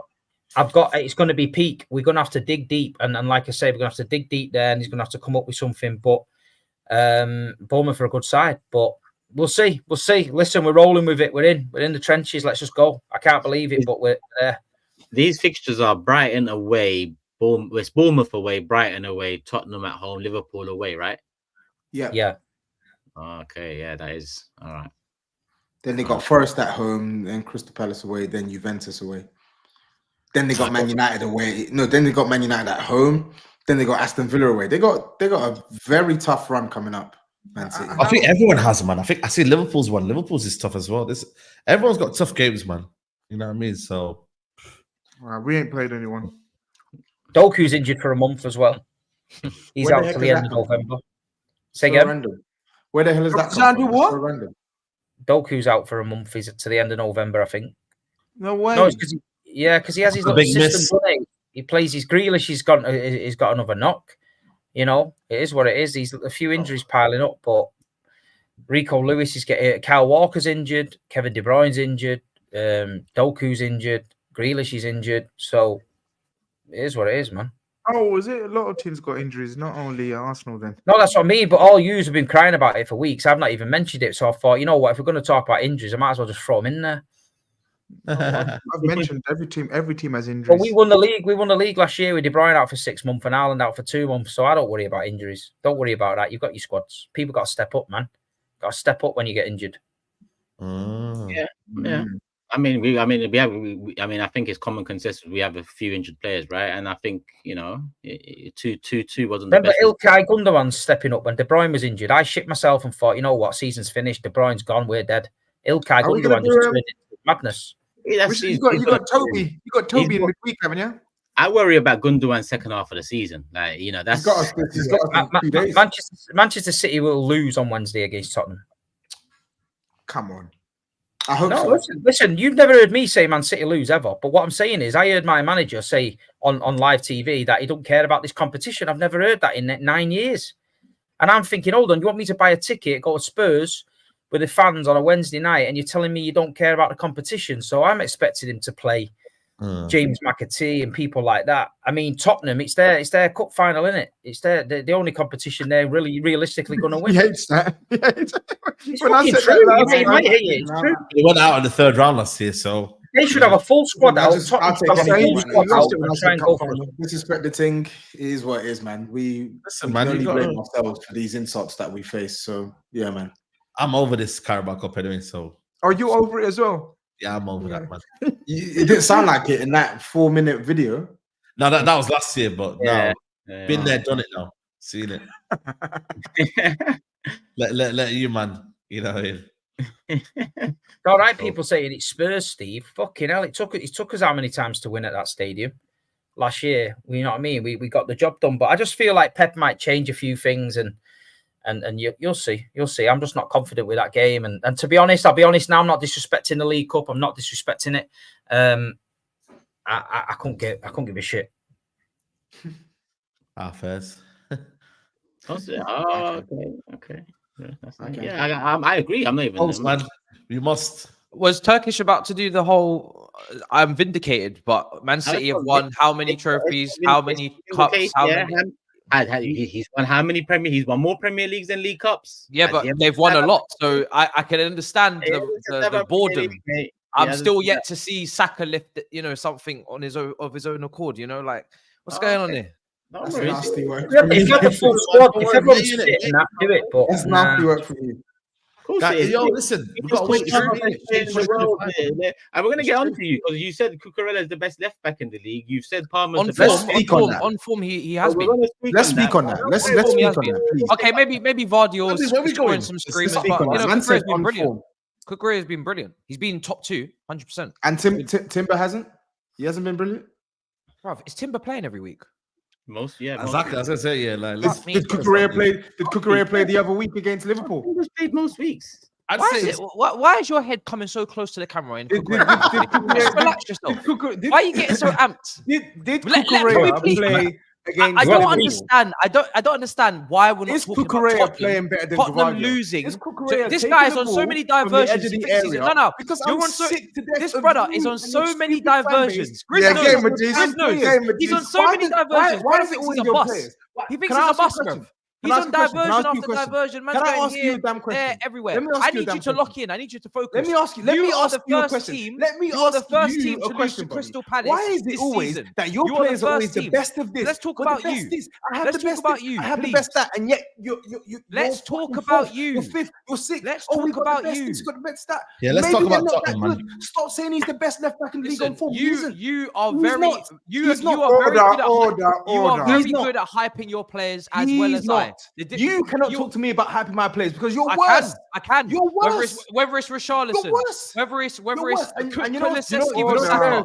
Hold on a second. Whether it's Richarlison, whether it's Kulusevski with Saka, whether it's Maddison, whether it's Basuma with Rice, whether it's Christian Romero. Don't get me started on you hyping your players and then you getting absolutely flamboyant for Crystal Palace. So you shush. Enzo Fernandez, okay? Caicedo, Nicholas Jackson, Callum Hudson-Odoi. Bro, the list, Christian Pulisic. Champions League winner, Christian Pulisic. Yes, Champions League winner. Champions League winner. Shelling out at AC Milan currently. Starts for you still. It's over for you. If you try and talk to me about gassing players, let's talk about your We've been doing content together for 4 years. We've been doing content together for 4 years. So I know you, brother. I know you. You can't talk to me about gassing players. I was holding a snake. And you know what's mad? You saw it, innit? Yeah. You know what's mad about you? This is what this brother's doing, bruv. Slivering. You know what's mad? Do you know what's mad about you? Can't stay still. Before, at least you could say, oh, but at least my players won the Champions League. You can't even say that about these players. You can't even say that about these current crop of players, and yet you still gas them up. You still gas them up. Listen. At least everyone on this panel has at least some reason to believe they can go somewhere in this life. You are staying stationary. You are staying stationary, right? There's no key in the exhaust. There's no gas in the fucking tank. You're not going anywhere. So allow me to get excited. Did you just say you're not going anywhere? Key in the exhaust. That tells me you're going somewhere. That tells me you're going somewhere. SAEED moment. But you know you're not going anywhere. Yeah. So I'm glad you said that. I'm glad you said that because we're going to talk about Spurs. I want you to back your chat. Yeah. At least I've got optimism. Brother, we're not filming that for a while, tangible. Where are you going to this season and next season? Make it tangible, brother. I told you we're winning trophies. Something you're not doing. Something you've never done. Be specific. What trophy are you winning this season? And don't tell me about that shitty 6th-rate Europa Conference League nonsense. I'm talking about the trophies that I want a cup at Wembley as well. I always want a cup at Wembley every single season.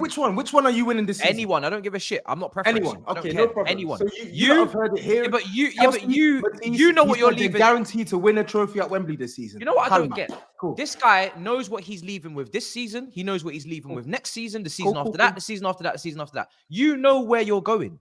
Nowhere. Yes, fine. And clearly, why are you so I'm going to hold you to your words. Why are you so animated? I know where I'm going, so I'm going to hold you to your words as well. You know where you're going to. I'm going to hold you to your words. By the end of the season, I better see armpits from Cole Palmer at Wembley. Yeah? But brother, the difference is if we no, don't say but brother. You just said you're going to see your team win the trophy at Wembley this season. Yes or no? I said that's the target. I didn't say it was guaranteed. That's the target. Now he's changing it. Bro. Now he's changing it. You said that's the target. My team are going to win something at Wembley. But hold on. How can I guarantee that when we're not better than City, we're not better than Liverpool? Right? You just said that. Am I making? No, I said that's the target. Did you not just say this? I said that's the target. I think he's battle of the mids, man. What's going on here, man? I just don't understand why we're not talking about what 1 hour 20 minutes. So this guy's still stalling. He's tried to do a Lewandowski Benzema debate. Just watch this. Watch this story. Lewandowski Benzema debate. Cucurella debate. This brother is running from the reality. Running. I'm not. I promise Yeah, you. I'm you not. are. I promise you. I actually want to get your perspective on Tottenham because I'm sick to death of the inconsistency. I promise you, I'm not. I want you to slate Tottenham because they deserve it. They deserve it. I just don't like you I didn't gassing get up these to watch your players. full match because you know me, I was covering my game. I don't like you gassing up these players. Cucurella, how dare you? You don't like me Cucurella, the gassing best up left Cole back in Palmer. the league on form. You don't like me gassing up Cole Palmer. I'm not talking about Cole Palmer. I'm talking about Cucurella. But your Cole Palmer proper is nasty as well. Calling him world class after one season. You're a nasty piece of work, yeah. Well, you know, you called Maddison a football genius after no. I didn't call him world class, did I? Sorry, after 3 months. After 3 months. What's worse? After 3 months of him playing well and Tottenham being near the top of the table, you called him a football genius. You're calling him world class. You're calling him world class. Okay, no football problem. genius after 3 months. And you're he arguing. didn't even have a full campaign. You're arguing. He didn't even have a full season. You're Madison attacker. has still not had a full or season. or whatever it is, and you're arguing for Cole Palmer. His He should be, where should he be in the? YGs are tapping him on the head. Should he be in the top 10? Philip Foden's tapping him on the head. Cole Palmer's tapping him on the head. Saka's tapping him on the head. Soon Neymar, Mickey Mouse will be tapping him on the head. All of his English comparisons, are tapping him on the head. And your little James Madison, Mickey Mouse, squirming, throwing darts every 5 weeks. Just Can I ask you a question? Can you reveal the DMs? Can you reveal what you said about Mikey Moore in the DMs? Mikey, embarrassing. Can you reveal what you said about Mikey Moore in the DMs? You should. Oh, you won't every 5 weeks. Okay, every 5 weeks. This brother thinks he's what's that darts player? That 16-year-old, 17-year-ld. He thinks he's the fat one, Luke Littler or whatever his name is. That's why you shaming. Why you do that, mate? You know what? I just hurt my feelings, and I want an apology because I'm fat. Talk about how about when that goes for any darts player because they're all fat anyway. Bro. Didn't we get hurt when Turkish said slap that bald fat cunt? Yeah. I didn't call him a fat cunt. You added words. You added words there, right? Bald cunt. Bald cunt, he did. Not allowed to say the C word on YouTube. Honestly, Turkish was very aggressive on the mob. This is on you, Grizz. The C word is not allowed on YouTube. How many more times do you have to be told? You do on Twitter. You said it on the YouTube. You said your wages are getting deducted, not mine. Your wages. How can you tell me what I said? People said he said that. He's very angry. People said. Called him a prick. Yeah, a bald prick. He called him, I think. Yeah, prick. Okay. That's very wasn't you offended? Wasn't you offended, Steve? No, I've accepted baldness, but to me, I'm not fat, but I'm getting there. I'm accepting that as well. Anyway, people, before Ofcom get 100 complaints for the big season. No, this show's gone. Oh, you've not got one of them soundboards, have you now? Oh my god. Imagine SAEED with a soundboard. Oh my days. Oh my days. I'm gonna delete that. There's no ball managers anymore, so I'm gonna delete that one. I just wanted to just end it. Suj says, how have we missed Matisse versus Tobs episode? Can we just sit back and enjoy a bit longer? Well, 1 hour 22 and we do have to keep it moving. But he says Toby is funny. His team has zero expectations of winning anything every season, yet he holds other clubs to a higher pedestal than his own. Maybe if he had the same energy for his own team, that they'd actually win something. LOL. This is so stupid. This is so stupid. I slate this team more than anyone on this platform. It's so stupid. Have you just discovered my content today? It's so stupid. I actually couldn't even begin to explain how stupid the super chat is, but thank you for the super chat. Thank you. Edash says, Tobs, would you take Ten Hag and would you support him over Ange if you are guaranteed 1 trophy in the next 2 seasons?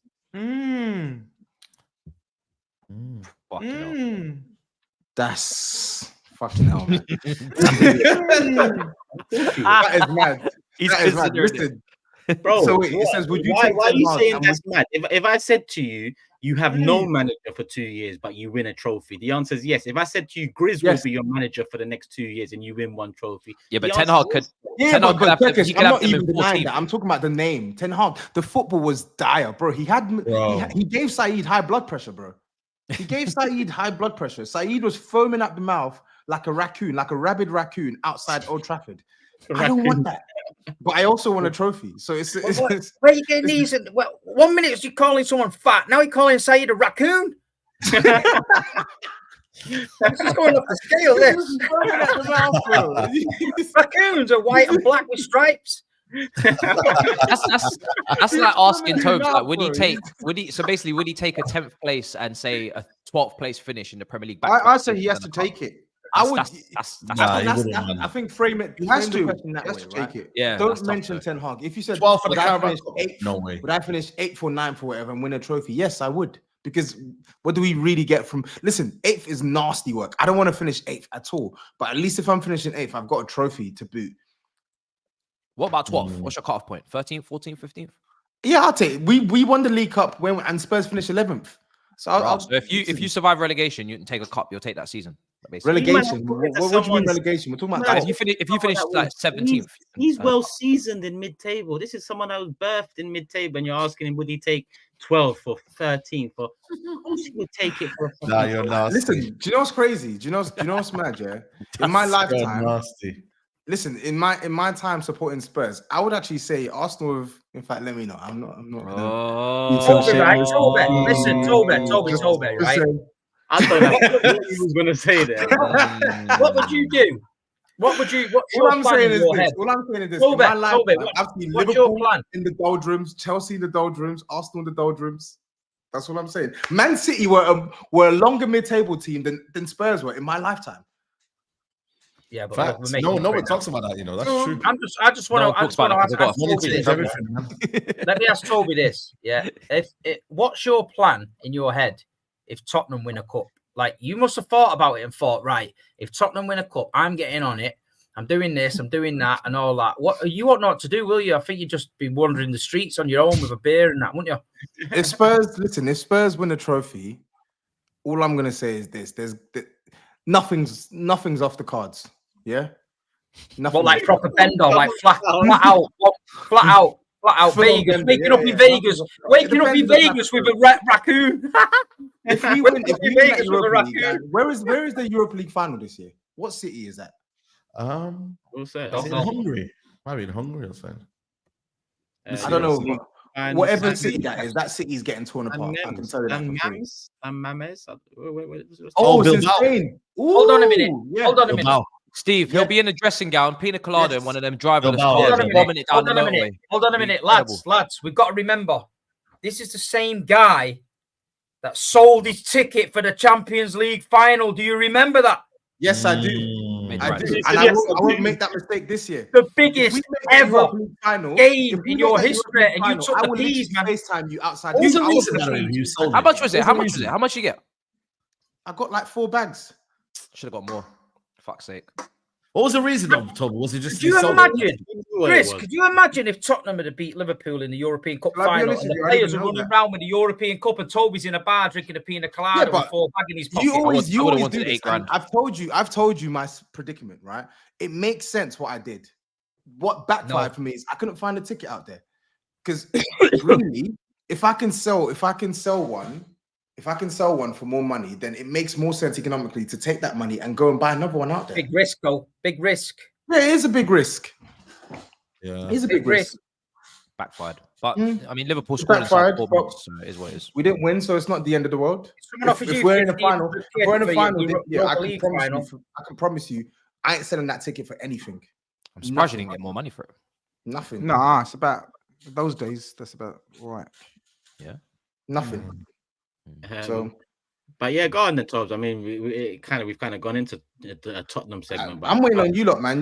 Matisse's got a lot to say about Spurs. Before you go, our kickoffs clashed. I ain't watching. Before you go, I remember was doing the predictions, and I think Turkish, you might have like interrupted me by accident, but I said if there's one team to lose to Crystal Palace, guess who it is? Tottenham. And lo and behold, Tottenham. They lost. What did you predict? Yeah, you did. I'm just saying. I predicted Crystal Palace to win, but I'm saying if there's one team to lose it. No, sorry. I predicted Tottenham to win. But you predicted Tottenham to win. Hold on a minute, because obviously I'm looking at the table, bro. Come on. So you fumbled the bag, basically. Yeah, but I fumbled the bag. I should have predicted Palace. Because I was like, if there's one Spurs, he's bigging up. He wants credit. Saying, I know, but I didn't go through with it. I didn't say it. I know, because fucking Tottenham, man. Shit team.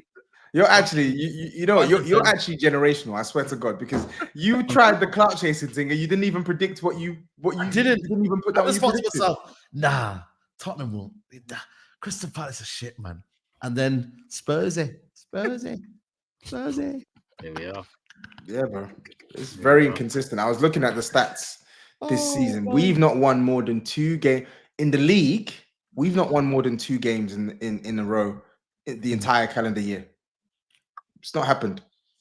Our away record, I think, is 3 away wins in our last 19 away matches. 4 losses this season in 9. Like, we try and polish up our record because the Europa League, we're 3-3 there, and we're 1-1 in the League Cup, but we're beating scrubs in the Europa League, and we beat Coventry. Like, we're beating teams that we're overwhelming favourites for. In the league, the bread and butter, it's too inconsistent, bro. It's very, very inconsistent. And that's down to the manager, the players, the whole thing, man. I'm tired of coming on this platform and speaking about the same thing every other week. It doesn't matter. We'll probably go and beat Aston Villa on the weekend. But if we lost, no one would be shocked. If we won, no one would be shocked. And then even if we did win, what's it matter? Because then maybe after international break, we'll go to Man City and we'll lose. So I did say difficult season for Ange. That was one of my predictions this season. Difficult season for Ange. If you was a betting man, Tobs, what would you put your money on? Does Ange finish the season for you? I actually don't know. Genuinely, I don't know. I want him to finish the season, but I don't feel like the club can and should accept the inconsistent results. I think we're nearly on 4 out of 9 losses in the league. If I extrapolate this through to December, are you telling us that by December Spurs will have lost like 8-9 games? That's not acceptable. Sorry, that's not acceptable. So no matter what I think, no matter what anyone else thinks, I think if we continue at the rate we're going in the league, irrespective of how attractive the style of play is, etc., he's going to put himself in a position where his place at the club is untenable. Like, don't put this bald fraud Daniel Levy into a corner, because if you do, he will sack you. He will sack you. Honestly, he will sack this manager. Big man thing. He will sack him. So, boy, it's up to Andrew. Maybe you should sack him and get Ruben Amorim. Yeah. I think, to be honest, right now, I would prefer. I see what you did there.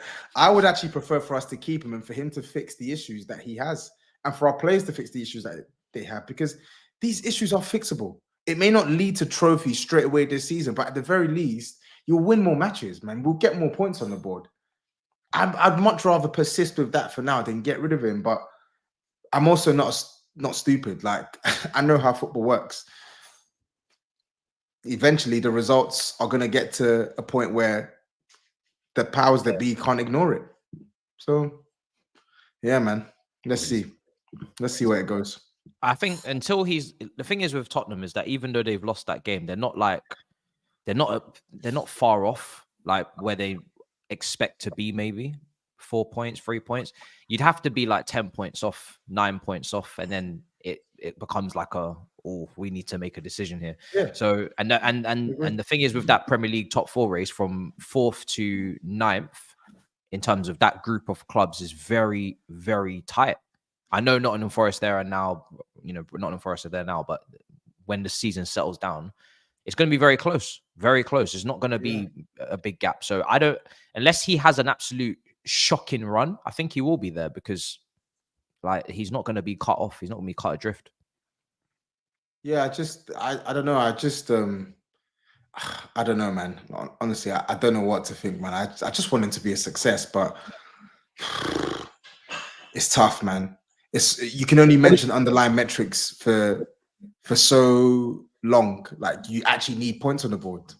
I don't think you guys would be giving him this leeway. If he didn't come from Mourinho, Conte, and Nuno, you wouldn't be giving him this leeway. I think you guys you guys are so desperate now because you've had bad football for so long, and then this guy's actually playing a certain way, and it's entertaining and it's progressive.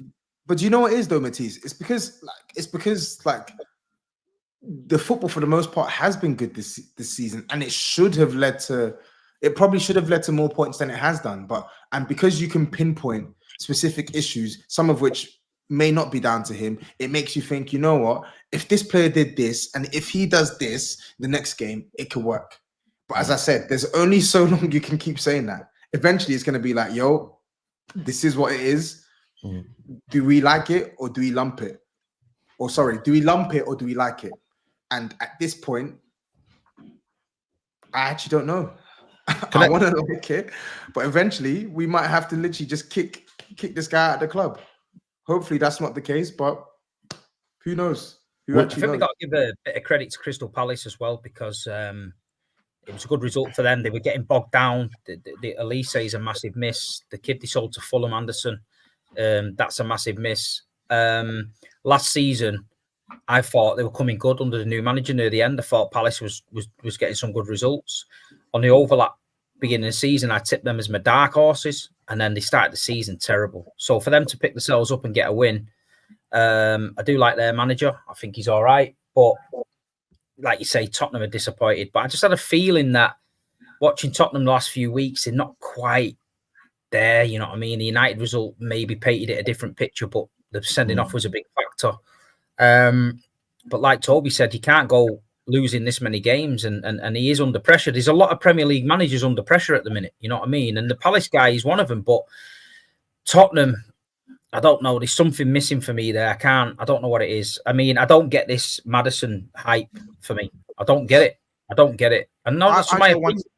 I always take a step back on it and just think I'm not getting involved in that argument. It stinks, but I don't get it. You know what I mean? He doesn't turn up enough for me. Doesn't dominate games enough for me. They take him off when they're in need of a goal. I understand the change of the system, etc. But for me, when you're the number 10 of a big club, or you're that playmaker, you've got to create them chances. You've got to be the one they're looking for to win the game, not the one to take off to bring another option on. You know what I mean? Because that option's failed. But that's my opinion. Can I ask Toby, what do you think of Van der Ven's performance? He was shit. Yeah, he was terrible. And I said this. He was shit against Brighton. I didn't think he was good against West Ham, and he was shit against Crystal Palace. He wasn't the only one. Porro was shit. Romero was shit. Destiny was shit. Basuma was fucking awful. Maddison was shit. Basuma was shit. They were all shit. I mean, yeah, Kulusevski was shit, bro. The whole thing stank. I actually felt so. Listen, Dominic Solanke, he's not scored in a while. And at this point, I actually feel a bit sorry for him. Because for whatever reason, we've got it in our heads that this guy is the one that's meant to create chances for others. Hang on a second. He's the striker. We need to be creating chances for him. It was just a really, really bad performance. And this is another reason why I think I give Ange a bit more leeway, because I'm looking at players dropping below their standards. Like, you can't just put that all on one man. Like, I'm seeing man do things that they shouldn't be doing, play in a way that they shouldn't be playing, like use the ball in ways that they shouldn't be using the ball, losing possession in careless positions. It's just dumb, man. It's dumb. I'm just sick of these mentally fragile players that just, they're good on paper, but they don't perform when you need them to perform. They don't perform on a consistent basis. I'm this close to discarding Basuma. Big man thing. I really am. I really am. I told X, man, since he met him at oh yeah, kick game. Shop. Yeah, man. It's been downhill since. Early days as well. And it's not just him, but the replacement to come in, Bentancur, he's played better than him, but by how much? He's still inconsistent as well. Yeah. It's just too many inconsistent It's mad how these guys' levels have dropped. I remember when, like, we were speaking about Basuma when he was at Brighton. He was such a good player. My favorite. Bentancur before the injury, brilliant. Yeah, before the injury, Bentancur was quality. Like, these were good, solid midfielders. Do you know what I mean? They were on. I think that was the worst, most embarrassing result of the weekend. Man United, West Ham. We know Man United are shit, but I think this one was the worst. I said it at the mob. Watch along. I said this is embarrassing. That's horrible. And Toby's right. How do you explain Spurs? Like, if someone asks you, can you explain Spurs? How do you go about that? They're existing. There is no way. I don't think any human being maybe AI can explain Spurs because a human being can't explain Spurs. Might ask it tomorrow at work. We've got an AI. Can you ask AI explain Spurs? Let me ask it now. You continue your analysis. I'm gonna ask it. They blow with the wind, bro. That's how you explain it. They blow with the wind. It's mad. If it's a good day, like if it's a sunny day, maybe the pitch is greener than ever. They'll play some wonderful football. And if the weather is a little bit damp and a little bit dark and gloomy, they'll lose it.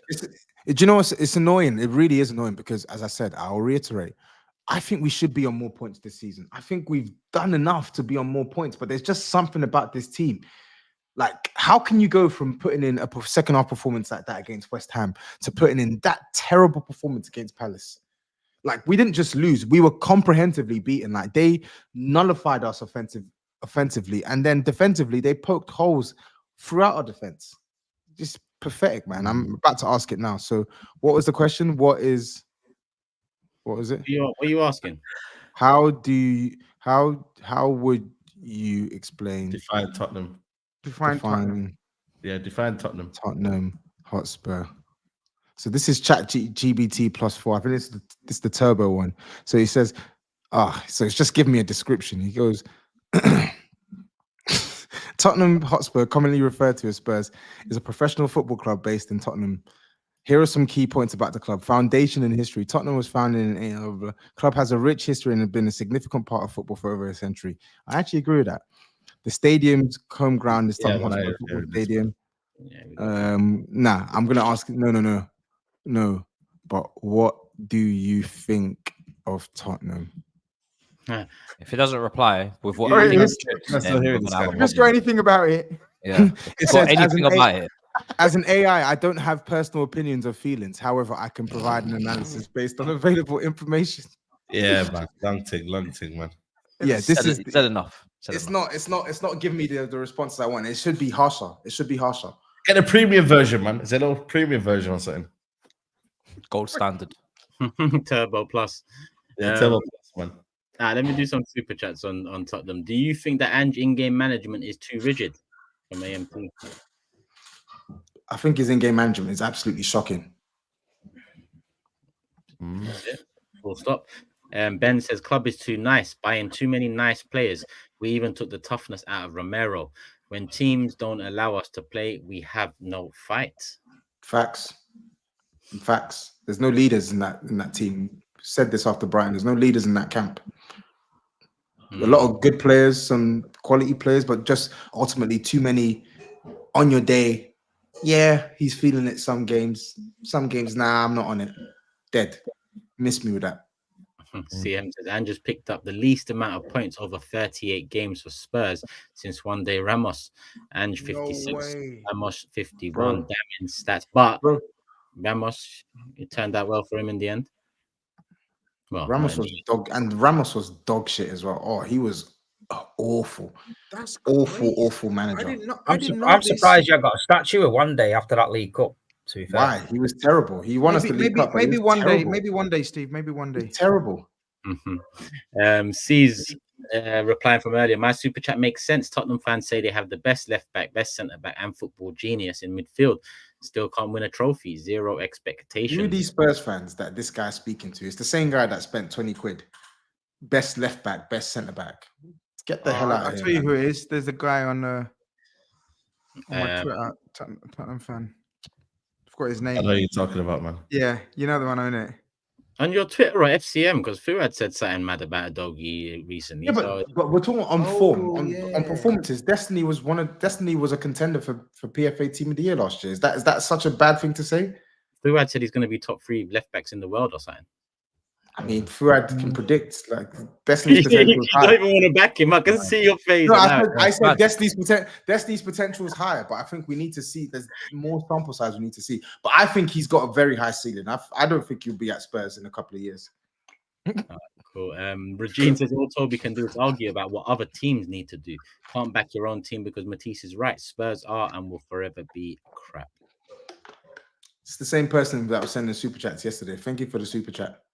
Woodsy says Tottenham must be a social experiment. How can a team across the Irish Sea ruin my weekend so often? Ange's head down strops after an L. Jarring. Funny enough, I imagine I went to my granddad's today. He's a Tottenham supporter, 84 years old. And the first thing he said to me is, "You see Tottenham?"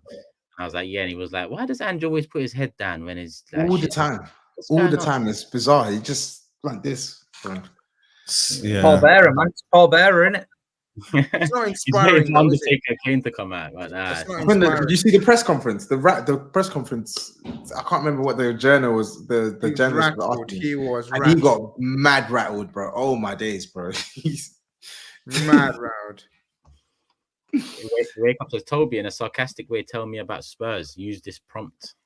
No, you're telling them sarcastic way. So yeah, that's a bit. It's a bit mad, but listen, 1 hour 44. I agree. It's time when we just, we talk about. Obviously, people, you must have watched the mob yesterday. Live watch-alongs are here on the Big Six channel. If you don't know, get to know. We're live again on Sunday for Man United Chelsea. We also bring out the highlights as well. I'm sure a lot of you have watched that, so you know our thoughts, feelings after the game. But we still need to go into it now. 2-2 in the big one, and we still got Chelsea to briefly cover as well. Hopefully, we can get that in. Still 8.1k here. But yeah, it's ended 2-2. Like I said earlier, Steve is the one smiling off the back of that. Man United and Man City, sorry, are the winners of that one. But it's definitely a much better result for Liverpool than it is for Arsenal, for sure, to go away to a side that's been challenging for the title for 2 years and pick up a point. Puts them in good stead for the return fixture. But yeah, overall, I mean, listen, Thomas Partey for me, first player to mention alongside Saka, but both, shone, in my opinion. Partey against Diaz, for me, that was a big risk we took, but what do I know? From minute one, he pretty much locked him up. There was one moment in the second half that Diaz had. I just want to give Partey credit there because he's already stepped up in midfield this season, stayed fit, and then he's been moved out right back. And listen, it wasn't great against Bournemouth in terms of the midfield loss, but he'd done his job against Diaz, and he was in the midfield doing his thing as well. Saka, we already know. Inevitable. Quality goal, man. What a goal that is. Like the chopping. Yeah, SAEED, I mean, he wasn't on the mob, so... no, 100%. It was a game of, for me, a game of 2 halves, man. I think the first half, Arsenal had it. They were more aggressive. I think they were just midfield battle. They were winning the midfield battle. Saka, lovely goal. It's sad to see Robertson, to be honest with you. I think I'm not saying he's done, but you can see the best days are behind him. I'm sure GRIZZ would agree. But lovely goal, man. And then Liverpool kind of patterned up in the second half. There weren't as many spaces to kind of exploit for Arsenal. And I think they showed it up with the substitution that they made. But I can't lie. I don't know. You said, I think Liverpool should be a bit disappointed with the draw as well, if I'm being honest with you. When you look at the injuries and you look at, Liverpool could have gone, I think Liverpool could have gone for it. For me, I think the point is still a good result. The point is a fair result. Listen, it's still Arsenal. But I think for me, when I look at the injuries, Saliba, Saka went off a bit earlier. Gabriel, I just thought Liverpool might have that little bit of edge in that second half and go for it, but they didn't. And listen, one thing that this raid has showed us with Arne Slot is that they're more measured, they're a bit more calmer.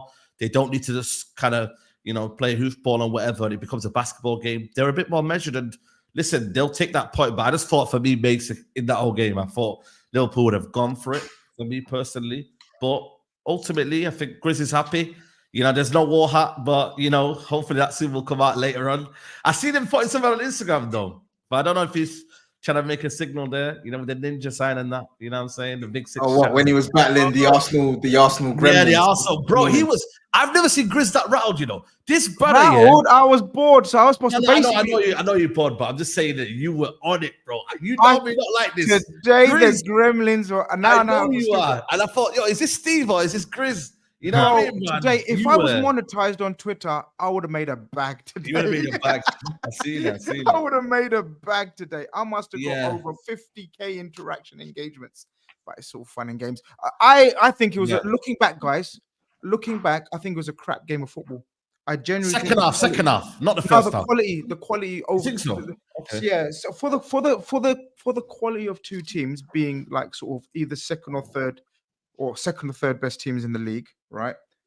I thought the quality was poor. I thought Arsenal, because of the injuries and the situation and the nervousness throughout their squad, And Liverpool, we don't know where we are still. And I kept saying that to you guys.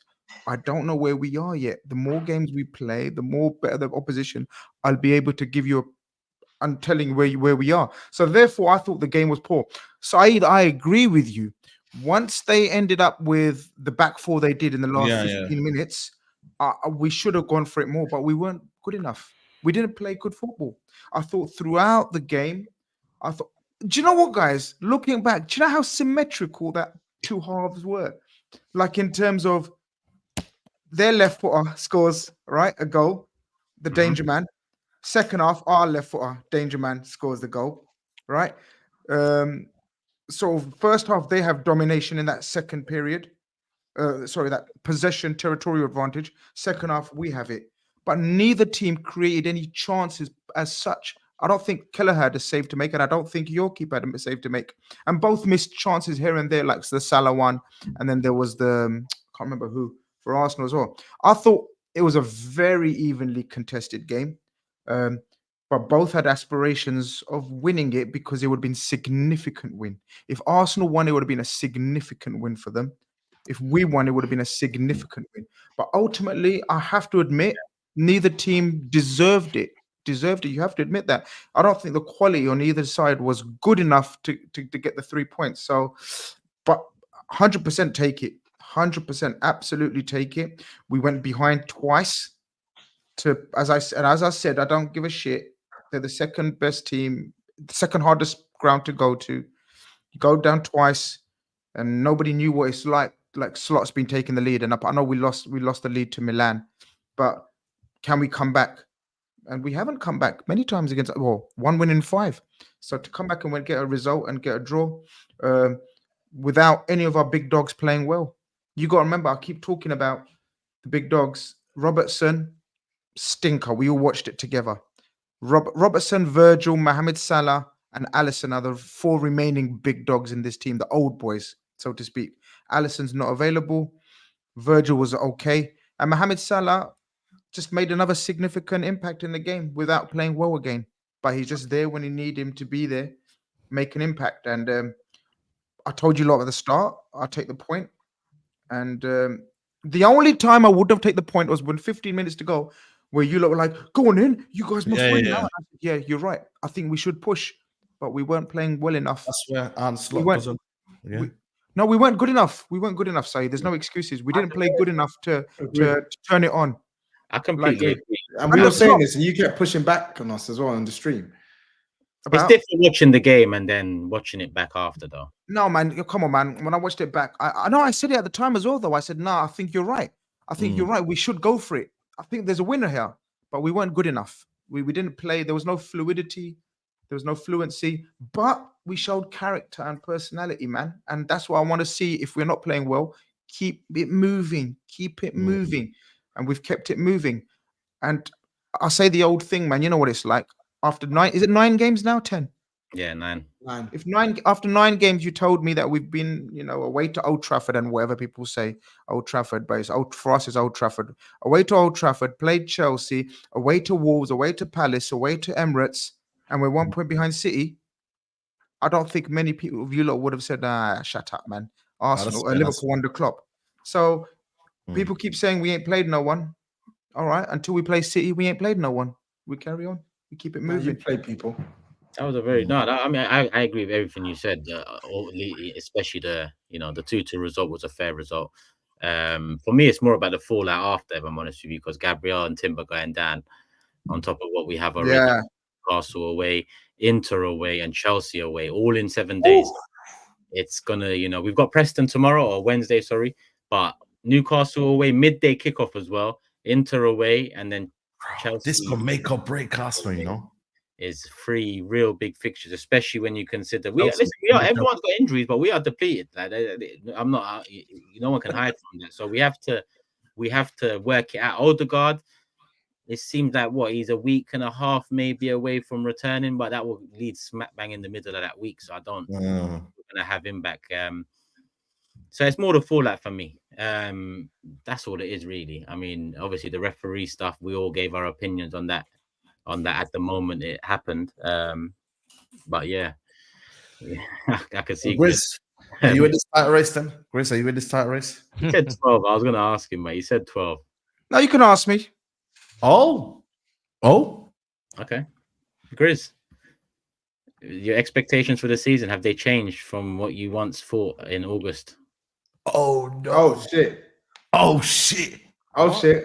That performance has done that. Okay. I can't believe it because they weren't even good as well. But fair enough. Wow.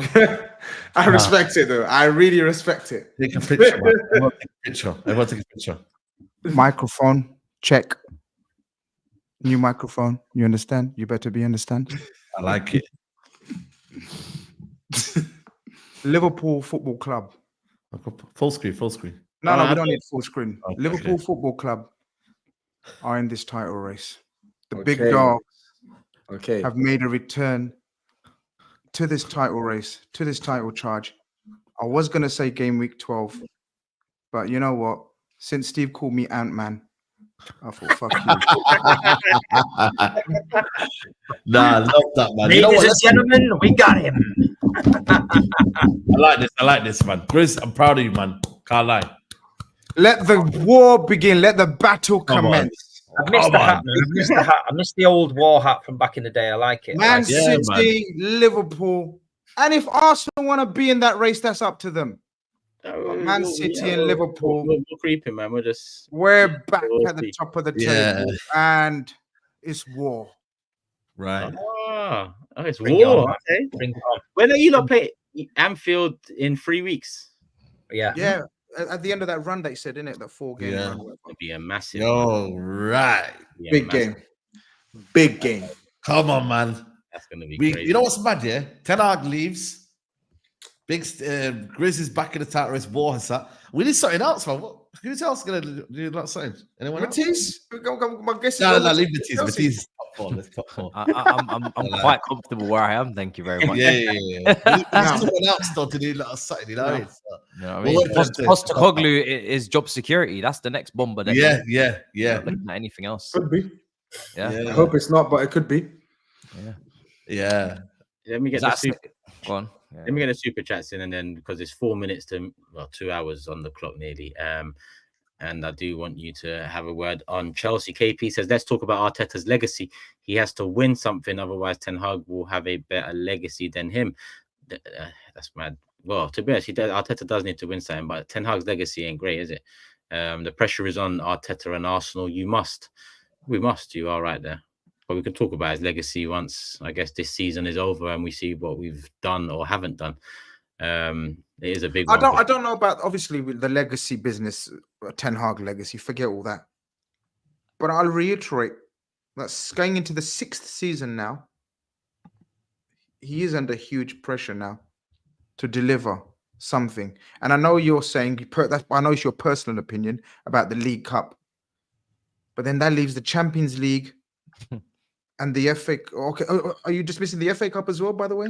I don't dismiss the FA Cup, but really, FA Cup is like, it's not Premier League or Champions League. Like, But guys, what do the rest of us think? Because Arsenal fans, and you know, as I said, I'm not talking to Turkish here directly. I'm talking to the Arsenal fans online.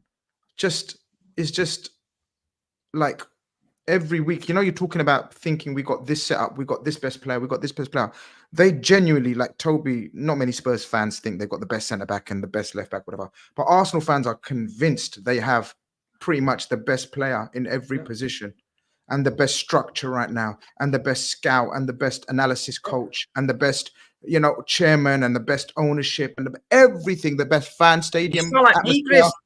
That used to be me telling that to you. I know, but this is what I'm about to end. No, but Steve, this is what I was about to say. That it was us, but in that period when we had the best centre back and the best thing, we won the Champions League and we won the Premier League and we won the World Club Cup and we won the Super Cup, we won the FA Cup. In that era where we had the best players in every position, Arsenal have to win something though. This is why there's a thin line between I'm rattling them on Twitter in the morning and now playing along with that narrative, though, Grizz.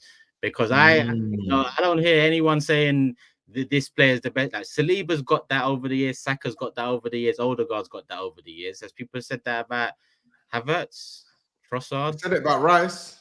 The same about Rice, Saka, even Moreno's getting high praise now. Gabriel can go in as well. Maldini, Ben We're White, hearing it. Ben White, they're saying is the best fullback. Yeah, but Grizz, you're quoting Twitter people on the Calafiori Maldini. I'll quote you on Szoboszlai Gerrard. Oh, that's why there's a thin line between waking up and rattling them I know, and but playing along with. That's why I said it. I'm not talking to you directly on here because people know I do it for entertainment. Szoboszlai was an entertainment shout. It was not. No, not interested. No, it wasn't. No, not interested. Not interested. No, okay, so it was a mad shout then. Nice. Okay, we can even we can even regard it as a howler of the century. No problem. We will. Okay? But let's move on from that now, innit? Okay, that was a howler. Even if you don't think it was a howler. Now you don't like it. You start to brush that under the carpet, you know. That's you crazy. Don't get to do that. You don't get to Let's move on from that. You don't get to do that. But what I'm trying to say is, ultimately, I think Arsenal, and this is serious talk. This is not. I baited Arsenal fans this morning and had a laugh and a joke and a giggle. We know Arsenal are a top team and ready to win titles now, or cups or whatever trophy. Success is always planned. You can't guarantee success. You have to plan for success. Yeah, and their plans have been superb so far. Now we're gonna find out. Not true. We won the Champions League in 6 months, so let's not say that. You know, some clubs just pull up, win, sack, hire. Plan is obviously the method that we would love to go with. Chelsea's the model. But you know, some people got 2 stars just purely by chilling, just vibing. You know what I mean? Chilling, so we have to, like I said, whole clubs are built for the stars and the planning, like you said. But some of us just have 6 months planning. Like it's less than pregnancy, really, what we did. You know, so sometimes the stars align for shitty. I don't know why you're yapping again. Shitty. No, I agree. Sometimes the stars align for shitty people or shitty institutions. It's the truth. It's the truth. Sometimes the stars do align. I feel with Arsenal. I feel with Arsenal that if they come to the end of the season, don't win anything again, you've got this fine line. Whereas, do you want to still be competing? But then you're still competing, and then you've got A's got to motivate the players again to get up and go again, which we know is hard. GRIZZ will tell you that from Jurgen Klopp. Yeah, like they had a little bit of a drop off where he sort of dropped out of it a bit, and then they come back. Are the fans going to allow that? And then there's the players who are then starting to think, are we going to get over the line here? Should I move on? You know, Saliba, Odegaard, players like that. People come in with a bid. You know, that's when the players think, you know what, you know, at the minute. So I feel like a trophy is so important. I mean, Jurgen Klopp, when he won that Premier League, it was so important for them. You know what I mean? It made them believe and go again, and they won trophies in it. But I just feel with Arsenal, he has got, I mean, from where you was to where you are now is light years ahead. You know, 100%. I remember the days on here where you were sat there, Toby was giving it the big and you was up in the corner. No one was saying out. But now, because you've seen it and tasted it, you want that next step. It's natural. You want that next step, and he has to deliver that next step. You can't carry on just competing, and no end product. It has to be an end product for me. Yeah. But also, we have to be honest. Like, they're not going to finish outside the top 4. They're still going to be competing, and ultimately, they're not going to sack him, man. It's going to take something beyond, like, you know, like we're talking toxicity. It just becomes a question of the ownership. I mean, I don't think it's not about. They won't sack him, but to Steve's point, do they waste the moment that they have where they're at the top? Like, true. This is my position. point. Yeah, that's what we can't. Exactly, their position. Look, the plan that they've put into place and the phases they've gone through have been. I've recognized it because we went through something similar like that, and I've spoken about it last 2-3 seasons. But there does come a point where you have to turn that. Like the relief when we won that Champions League, when we finished a point behind City that was the Villa season, wasn't it, Steve? The Villa season where Villa take it 2-0. So to turn us around mentally, we're losing the game on the last game of the season in the last second to Villa capitulating and City winning. And then a week later, going to win Champions League.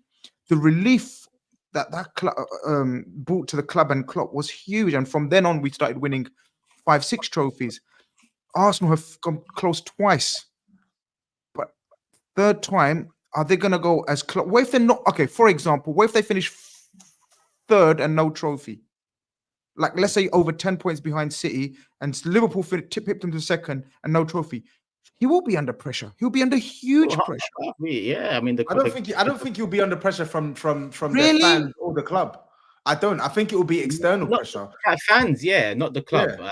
Like, I don't. Oh, think not the club. That's what I mean. I forget the fans. Yeah, we're brittle. We're thing. Not the club. I don't think he will be. You know, I think they have full faith from outside looking in. I feel like they have full faith in him, and I actually think the players that they have, I think they're positioned to go again next season as well. I think the players are at a good enough age where they can go again next season, provided they can keep the same crop. I think my worry is, to your point, to Steve's point, the longer it goes where they're not winning anything, the harder it is to basically keep those players locked into the project. Are Manchester United going to be stronger next season? Let's say Memoriam comes in, definitely. We know Chelsea's trajectory is getting better and higher and stronger. Yeah. You know, Liverpool, I hope and expect to be even stronger and better now. I don't know about you lot, but you hope to bloody think that you're going to be stronger and better. I think they're looking for a City drop-off as well. I think they're looking for that news that Pep's going to leave, and then they think, right, well, if Pep leaves, let's go for it. But if Pep comes and signs a new contract in the next few months, I think that's a shockwave through a lot of people's plans where they think, fuck, you know. You can't rely on that to say, oh, if he gets sacked, we might have a chance. I think that's not to a your mentality. narrative, We didn't have that mentality. You know, playing devil's advocate though, Grizz, the same way you're saying these teams will be stronger, who's to say Arsenal won't be stronger next season? No, I'm not. I'm not saying that. I'm not saying that. I'm saying they will be stronger. We saved money for next summer, apparently. No. I'm not denying the fact. But the fact is, you know, you do have to strike when others are maybe not at their strongest. And Man United have been poor. Chelsea have been poor, and Liverpool lost Klopp. So they should have struck while the iron's hot. And we've discussed Man City not being their usual elite levels, but they're still bloody top of the table. But they're not elite. That's why I tipped Arsenal for the title. Because I thought that you've got to strike while these moments in football history are fine margins, man. You've got to strike while the iron's hot. And I genuinely thought this was the title. This was the seasons. It still might be. It's game week fucking 9. But I'm more talking about the pressure if they don't. I'm not talking about the out of it and all that business. I don't think they're out of it. There's no excuse for Arsenal to finish behind Liverpool. They're far too deep in their project in comparison to a Liverpool team that just hired a new manager, didn't spend any money. You cannot be finishing behind Liverpool. You've been in the top 2 now for 2 consecutive seasons. It's meant to be third time's the charm. You cannot finish third. If you finish third and you don't win a trophy, I think Arteta should be sacked.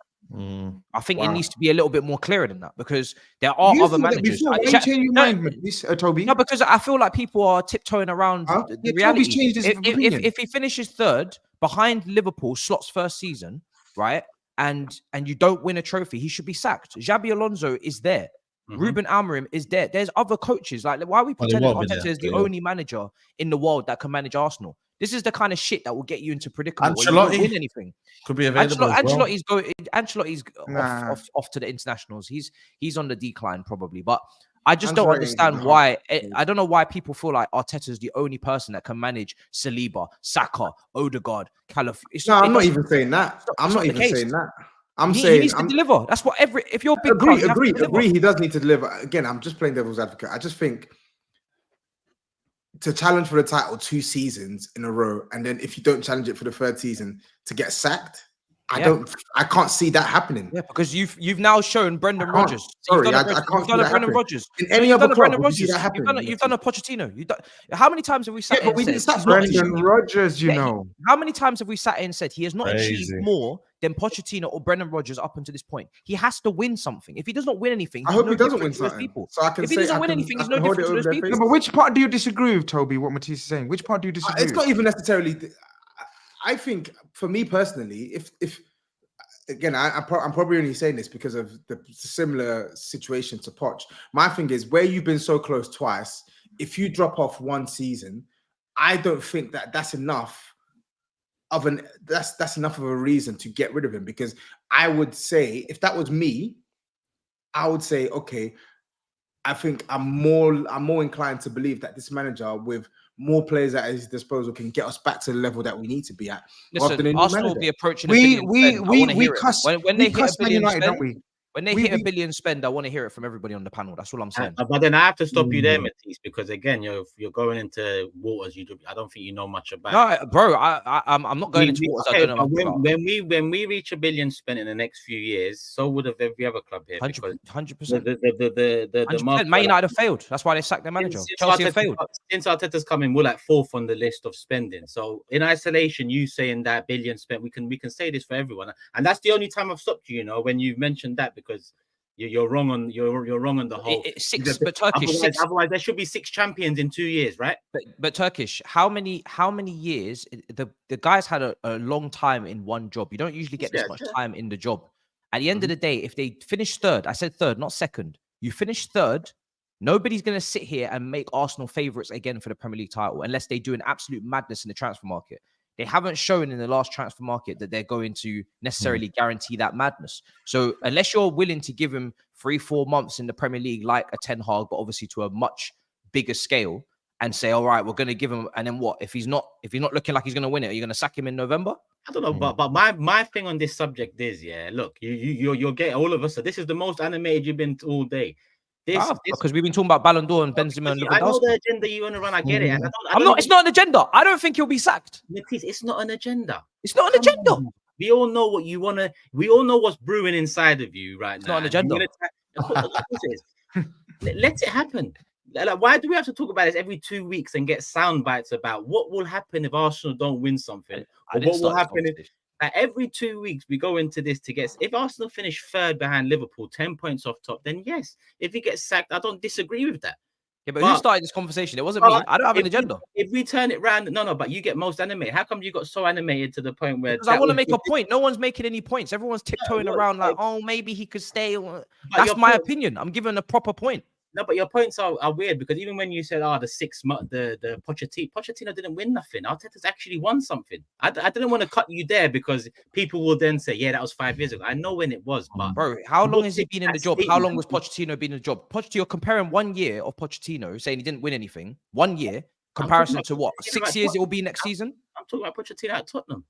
Yeah, but bro, come on. You are not dining on that FA Cup win. You're not. No, I'm not. But you said they're the same, which is literally wrong for what I'm saying. And if you want to get really finicky about it, then go ahead. But at the end of the day, you said Premier League and Champions League. Someone said FA Cup. You said it's not Premier League or Champions League. So you will know what you want.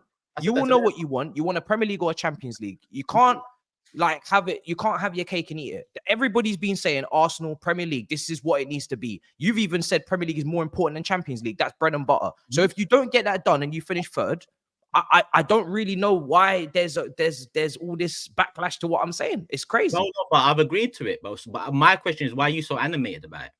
Because it's just interesting. The Ballon d'Or stuff, and I don't care about Ballon d'Or. I don't care about Benzema versus Lewandowski. I don't care about Cucurella versus Udogie. But you care about Arsenal. Listen, you're my rivals. You care about Chelsea. Whether you like it or not, you care about Chelsea. Right now, we ain't your rivals. When we won those Champions Leagues, when was the last time we rivals? Because we're not at the top. But best believe, if we're at the top, you'll care. If we get to the top, don't pretend you don't care.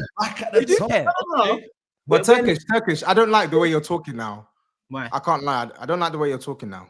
I don't care. You support Tottenham, bro. I don't like the way you're talking now, because you're talking tough. I can rip your club apart right now if you want me to. Go ahead. All I'm saying is I don't know what you can rip all you want. I just think you're talking a little too tough. You're talking a little too tough, and you ain't done the damn thing yet. My point exactly. That's what I'm saying. My point exactly. Simmer down over there, yeah? Wasn't that my point? Wait and see. Simmer down. Why do we talk about this every 2 weeks and get soundbites about if this happens? Yeah, I'm just saying. If I said over there. A common point is 18 months ago, I said in 18 months we'll win a major, right? Tobs, it's funny. You said so this season. why is the same questions going around? So this season you're going to win a major. That's what you said. Yeah, that's what I said. I can't lie. It is boring. Let's wait till the end of the season, man. I think right now. Nah, SAEED, even you will bring up in 2 weeks, maybe. Facts. So, what I'm saying, this is just a common rhetoric that happens every 3 weeks. Like, it's crazy. Oh, man. No, I just whatever the vibe is, we'll get onto it. You know what I mean? But now it's just Get the prediction league up, man. I want to see if I'm off the bottom. Let me Of course you are. Let me do this. Yeah, of course he is. No, we've run out of time, man. We've run out of time. Allow it. I don't Also, want we're to just not going to talk about my win. All right, no problem. Someone said, "Stay humble, eh? Stay humble, eh?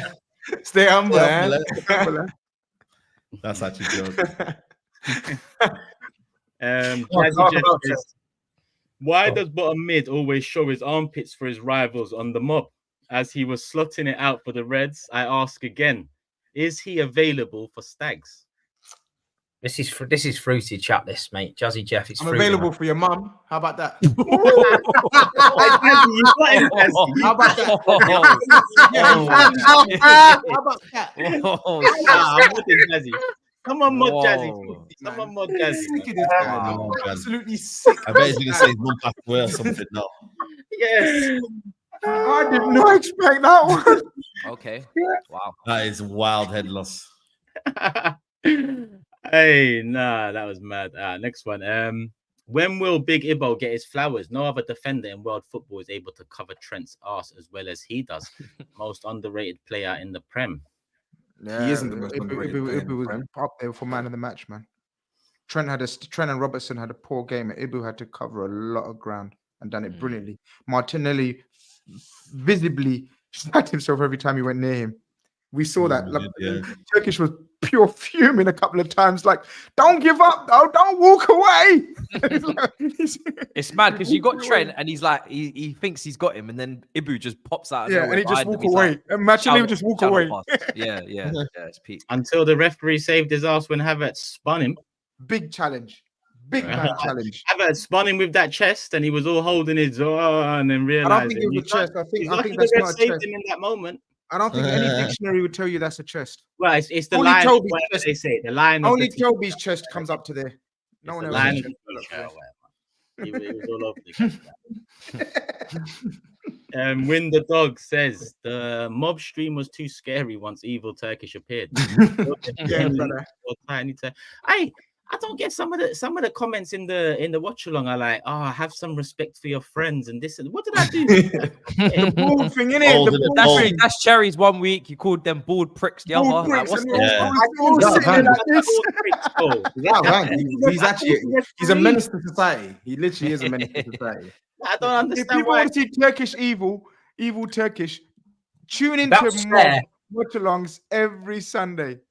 That stare, man. People are trying to manage how people watch games now. If you watch games drinking tea with your legs crossed, do that. I don't comment about that. If you watch matches doing yoga, do that. Get angry in it.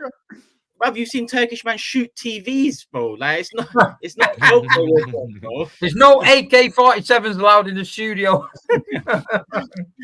That's for the end of the season, mate. Let me get this one in from Lucas. Next time NASA is deciding who to send to space, make a special capsule for Taylor and send him towards the sun for some shambolic refereeing in the past year. And Lucas is a Liverpool fan, but overall, yeah, it is a football-wide problem, and that's what I want to keep at. But I don't think it's ever gonna, like I said, I think we have to get together like Super League. I don't know how that happens against referees. Suj says, to be taken as a title contender, am I wrong to think you need to go to another contender's home and win? Or does that only apply to Arsenal? I think both teams were just terrible in front of goal. Or terrible in the final third more than in front of goal, I'd say. Kind of. I just don't think both teams were at their best. That's it. It's fine. They kind of cancelled each other out, and the situation of both teams, we're not ready, and Arsenal had injuries. So it was just a bit of a stalemate. Yeah, exactly that. That's how I see it. T-Dot says Saliba's gone at the end of the season. Madrid need defenders. Saka could be next. Spanish Brendan Rodgers needs to leave now. Matisse, can you start that agenda? But what about Van Dijk though? Has he signed? Because he's available on a free, and Real Madrid love frees. Van Dijk next to Rudiger would be quite the. And if Van Dijk, has a little conversation with Trent, and they have a little, home. It's testing times, man. That would be splendid. Times. Are these rhetorics and conversations allowed every week, Turkish? Can I start saying why are these conversations every week now? I'm just being realistic. I'd love Saliba to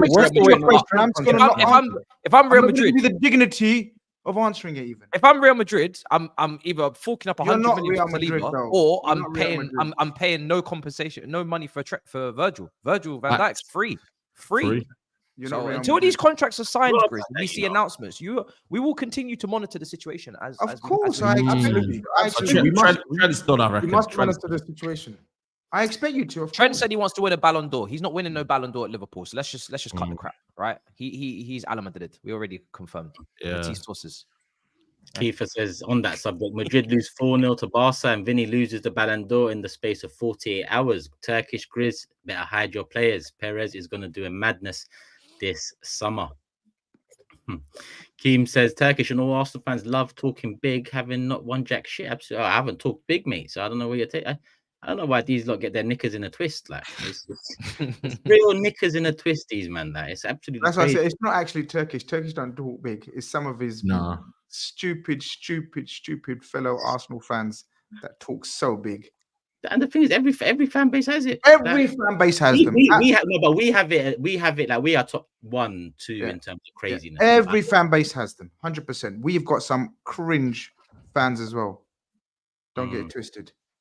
Stan says Arsenal will be there. Someone tell Matisse he doesn't have a sugar daddy anymore. Working these streets. Like I said, just do something in your era, because if you don't, long. Adash says, is Arteta the X factor or is the team the X factor? If Arteta is not, you have your answer. Could you swap Andrew with Arteta and win? Could Spurs win? That's a deep question. I mean, you're asking a lot of questions in one. Spurs will never win. Andrew surely can win, though. Andrew surely can win. I don't get the question. Are you saying would Arteta come to Tottenham and win trophies? Spurs, no. Yeah. No. It would take Pep Guardiola to go there, and even then, Andrew would do well at Arsenal, though. I reckon Andrew could do well. Arsenal. He needs to. Yeah. I don't think he's flexible enough to. That's a bit wild. To bring something else. I think his style of play. You know, says Matisse spot on and dropping facts. Look how managers have been fired in the last 5 years in the Premier League. Yeah, but all those seconds, like that can work both ways. Like all those seconds also haven't led. Who's won with all these seconds in the last 5 years? Like, it's mad. Last question, and it's actually the first super chat that came in before the show even started. Question for the panel: keep, bench, or sell Jackson, Havertz, Solanke? That's a good one, actually. Keep a little tasty one. Keep Jackson. We're still doing these guys cost double the price, and we're still here when these. Ben Solanke. Let's forget the price for this question's purposes. We're keeping Jackson. I don't really care about the other two. Jackson, man. What we doing? Sell Solanke. Yeah, man. I'm selling Havertz. You're selling Havertz. Yeah. Respect my brothers. Oh, come on, man. No, I'm just saying. Yeah, well, listen, my brothers. Man. Yeah, keep that order. Solanke, bench, Jackson, sell Havertz. Yeah. You're keeping Solanke? Yes. Yeah. Toby's tasting forwards is a bit cooked though. That's crazy. Why? Football genius, Richarlison. So wait. So sorry. You don't think? No, don't wait. No, 2.5 hours in. I don't like when Toby says sorry. I just don't understand because he says wait.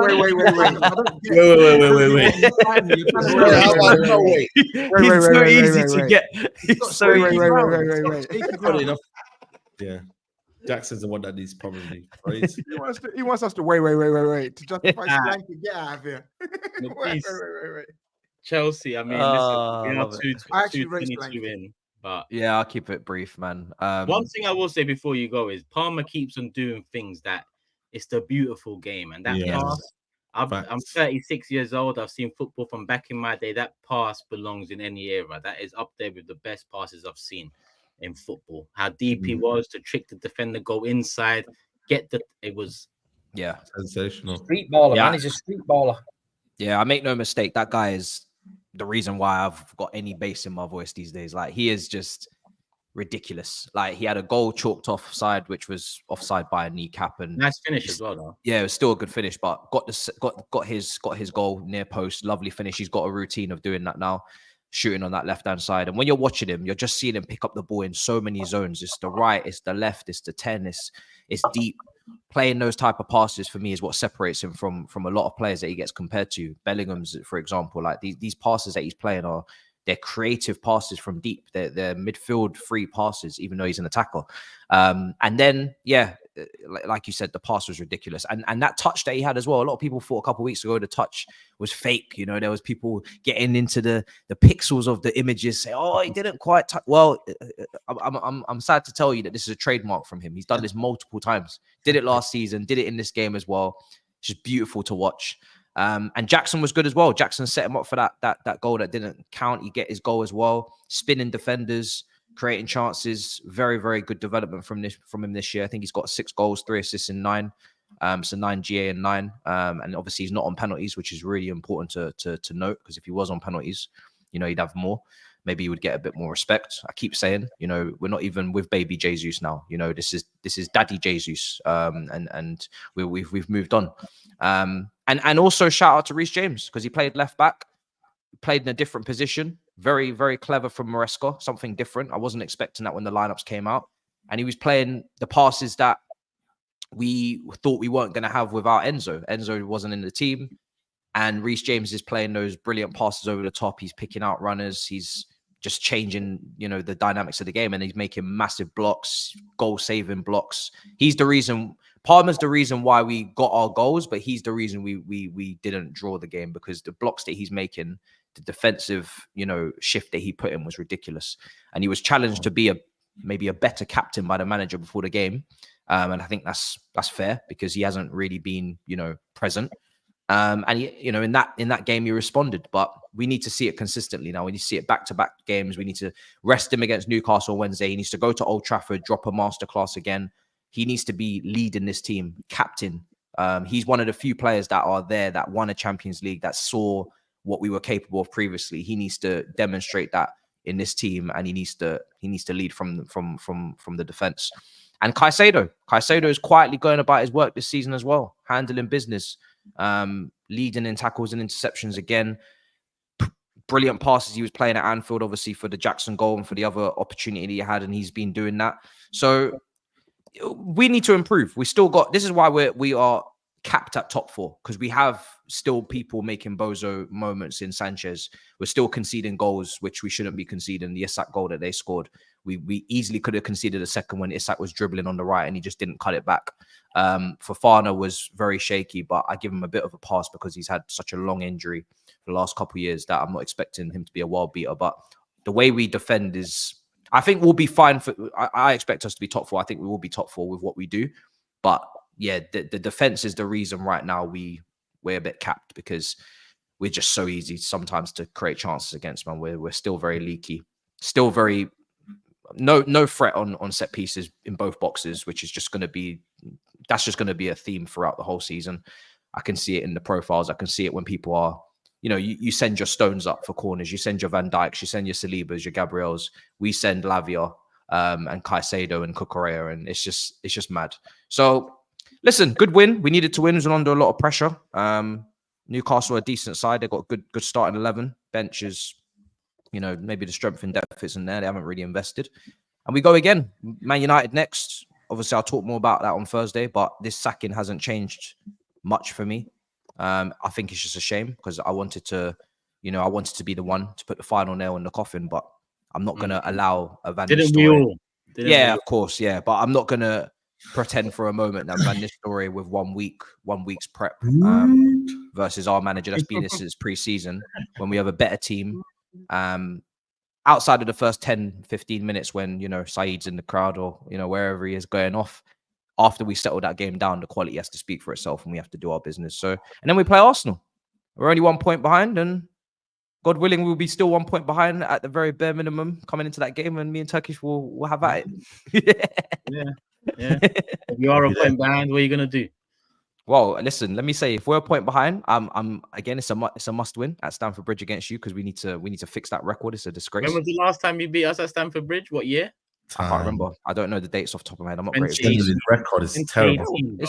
Our record before Big Six was even. Old Trafford, tell about Old Trafford record. 11 years. Old Trafford. The last Listen, time. yeah, there are bad records that need to be broken in the next 2 weeks. Old Trafford and Arsenal in general. What's Old Trafford? 11 years. I'm not concerned with the Old Trafford one, but that Arsenal Chelsea game is And he wins in slowly both. bubbling. And It's he wins in both. slowly. If they win at Old Trafford, I reckon if they win. Yeah, if we don't win at Old Trafford, we're a disgrace. Forget you. If we don't win at Old Trafford, we're a disgrace. Come on, Grizz. Say that again. Say that again. Come on, if we don't win at Old Trafford, Forget we're a you. disgrace. Thank you. Forget you. Come on. Anyone else will forget you? Toby? Steve is there for Chelsea Arsenal as well, man. This is good, bro. I need 2 wins out of the next 2. All the Arsenal games, man. Cut the fuck, man. I need this guy's I could have rubbed it in. Like, I didn't rub it in. I was just chilling, man. on the watch long. Huh? This Matisse guy, I need steam coming out through these glasses, bro. I'm sick to death of the rising and rising and rising and rising. Wait, hold on, Tobs. Don't you dare be back. Are you going to be back in the... You're going to be back in Arsenal, yes? Stamford Bridge, Chelsea versus Arsenal. Okay. I'm talking about Man United. I'm not talking about Stamford Bridge. No, forget Man United. Who are you backing Chelsea versus Arsenal? Who are you backing? I want to draw. I wish both teams could lose. He's bottled. Draw's the best result. I want to draw. Now, I straight want... See, I've never wanted Chelsea to win any game. I hate Chelsea. Listen, you're title contender now. You need us to win. I'm Krzyzewska, If bro. we beat, listen, if we beat, forget I'm Man United. Krzyzewska, because brother. Man United is different. Man United is different, right? But if we Yeah. beat Arsenal at home, boy, Turkish, you're not gonna. You better leave the studio immediately because I'm telling you now. Whatever you was doing with Tobs filming him, I'm gonna be 10 times worse, bro. I'm telling you. Whoa. I'm What gonna do be I 10 need more? times What do I worse. need bro. more? You do not want to be around me if we win that game, bro. What do you mean by that? Oh, shit. It will go down. I don't want to What do you mean support by Chelsea, but I might What do you need mean by that? Arsenal loss a bit more. What do you mean by that? If you don't want a man locked up and you lot have to fucking... That's a major pause right there, man. But then...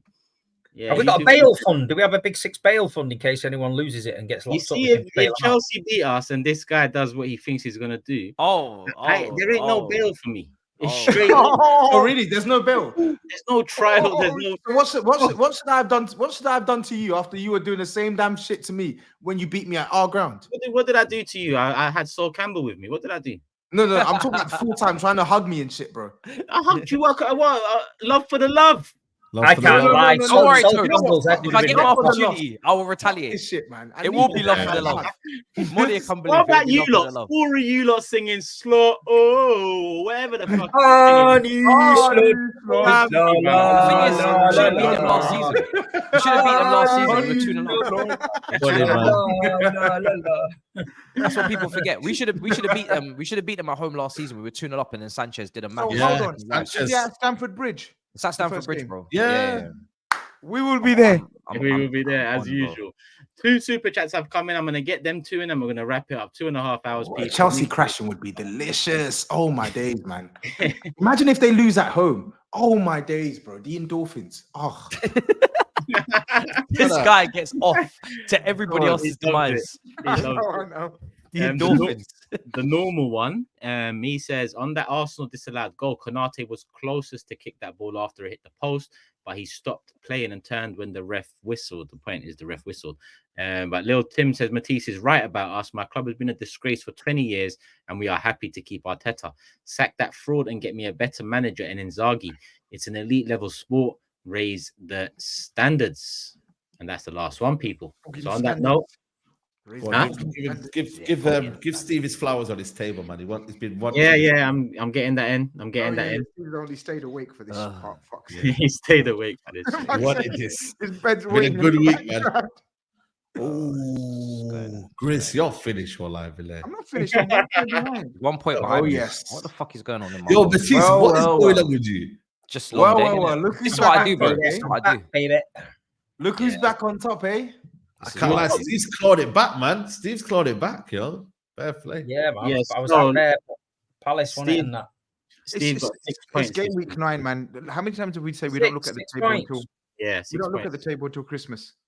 Stay humble, eh? I do the Stay same humble, shit every year. I don't know why it shocks people. It's Stay literally the humble, same eh? thing every year. Stay humble. Wallahi, you are the Tottenham of this prediction league. Yes, Stay humble. we have Stay Football humble, eh? Genius for 3 months and then finished. Yeah, finish. So the table for people listening, rather than watching, Tobs is top, 5 correct scores, 37 points. SAEED in second, 5 correct scores, 36 points. I'm on 36 points, got 4 correct scores. Steve's got actually, I've got 5 correct scores. Sorry, I was meant to edit that. Big Steve's got 3 correct scores, 33 points. Matisse 5 correct scores, 32 points, and GRIZZ got 1 correct score, 31 points. Now, Tobs, you was already top last table. If you actually kept Fuad's predictions, you'd have an extra correct score and 2 more points on the board. Oh shit! Oh, yeah, we talked about this. We talked shit! Damn. Round of applause for Fuad. We talked about Fuad that. tried to help. Fuad, thank you. Fuad You know really what? tried to help. That's my bad. I should have gone with my brother. It's fine. Yeah. Yeah, brother. Now, people. On that note, listen, it's been a longer than usual one, so make sure you show the video. Nearly some 3 love. hours, man. Yeah, we're close to 70k, so make sure you subscribe, put the notification bell on, show Proton VPN some love, people.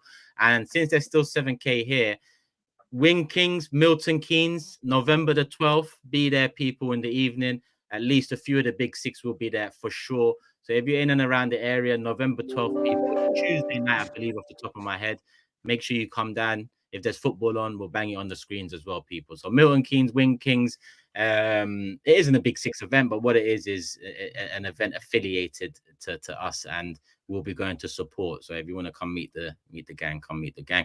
On that note, love for the love, people. We will be back Thursday night, 9 p.m. We're at, people. Peace.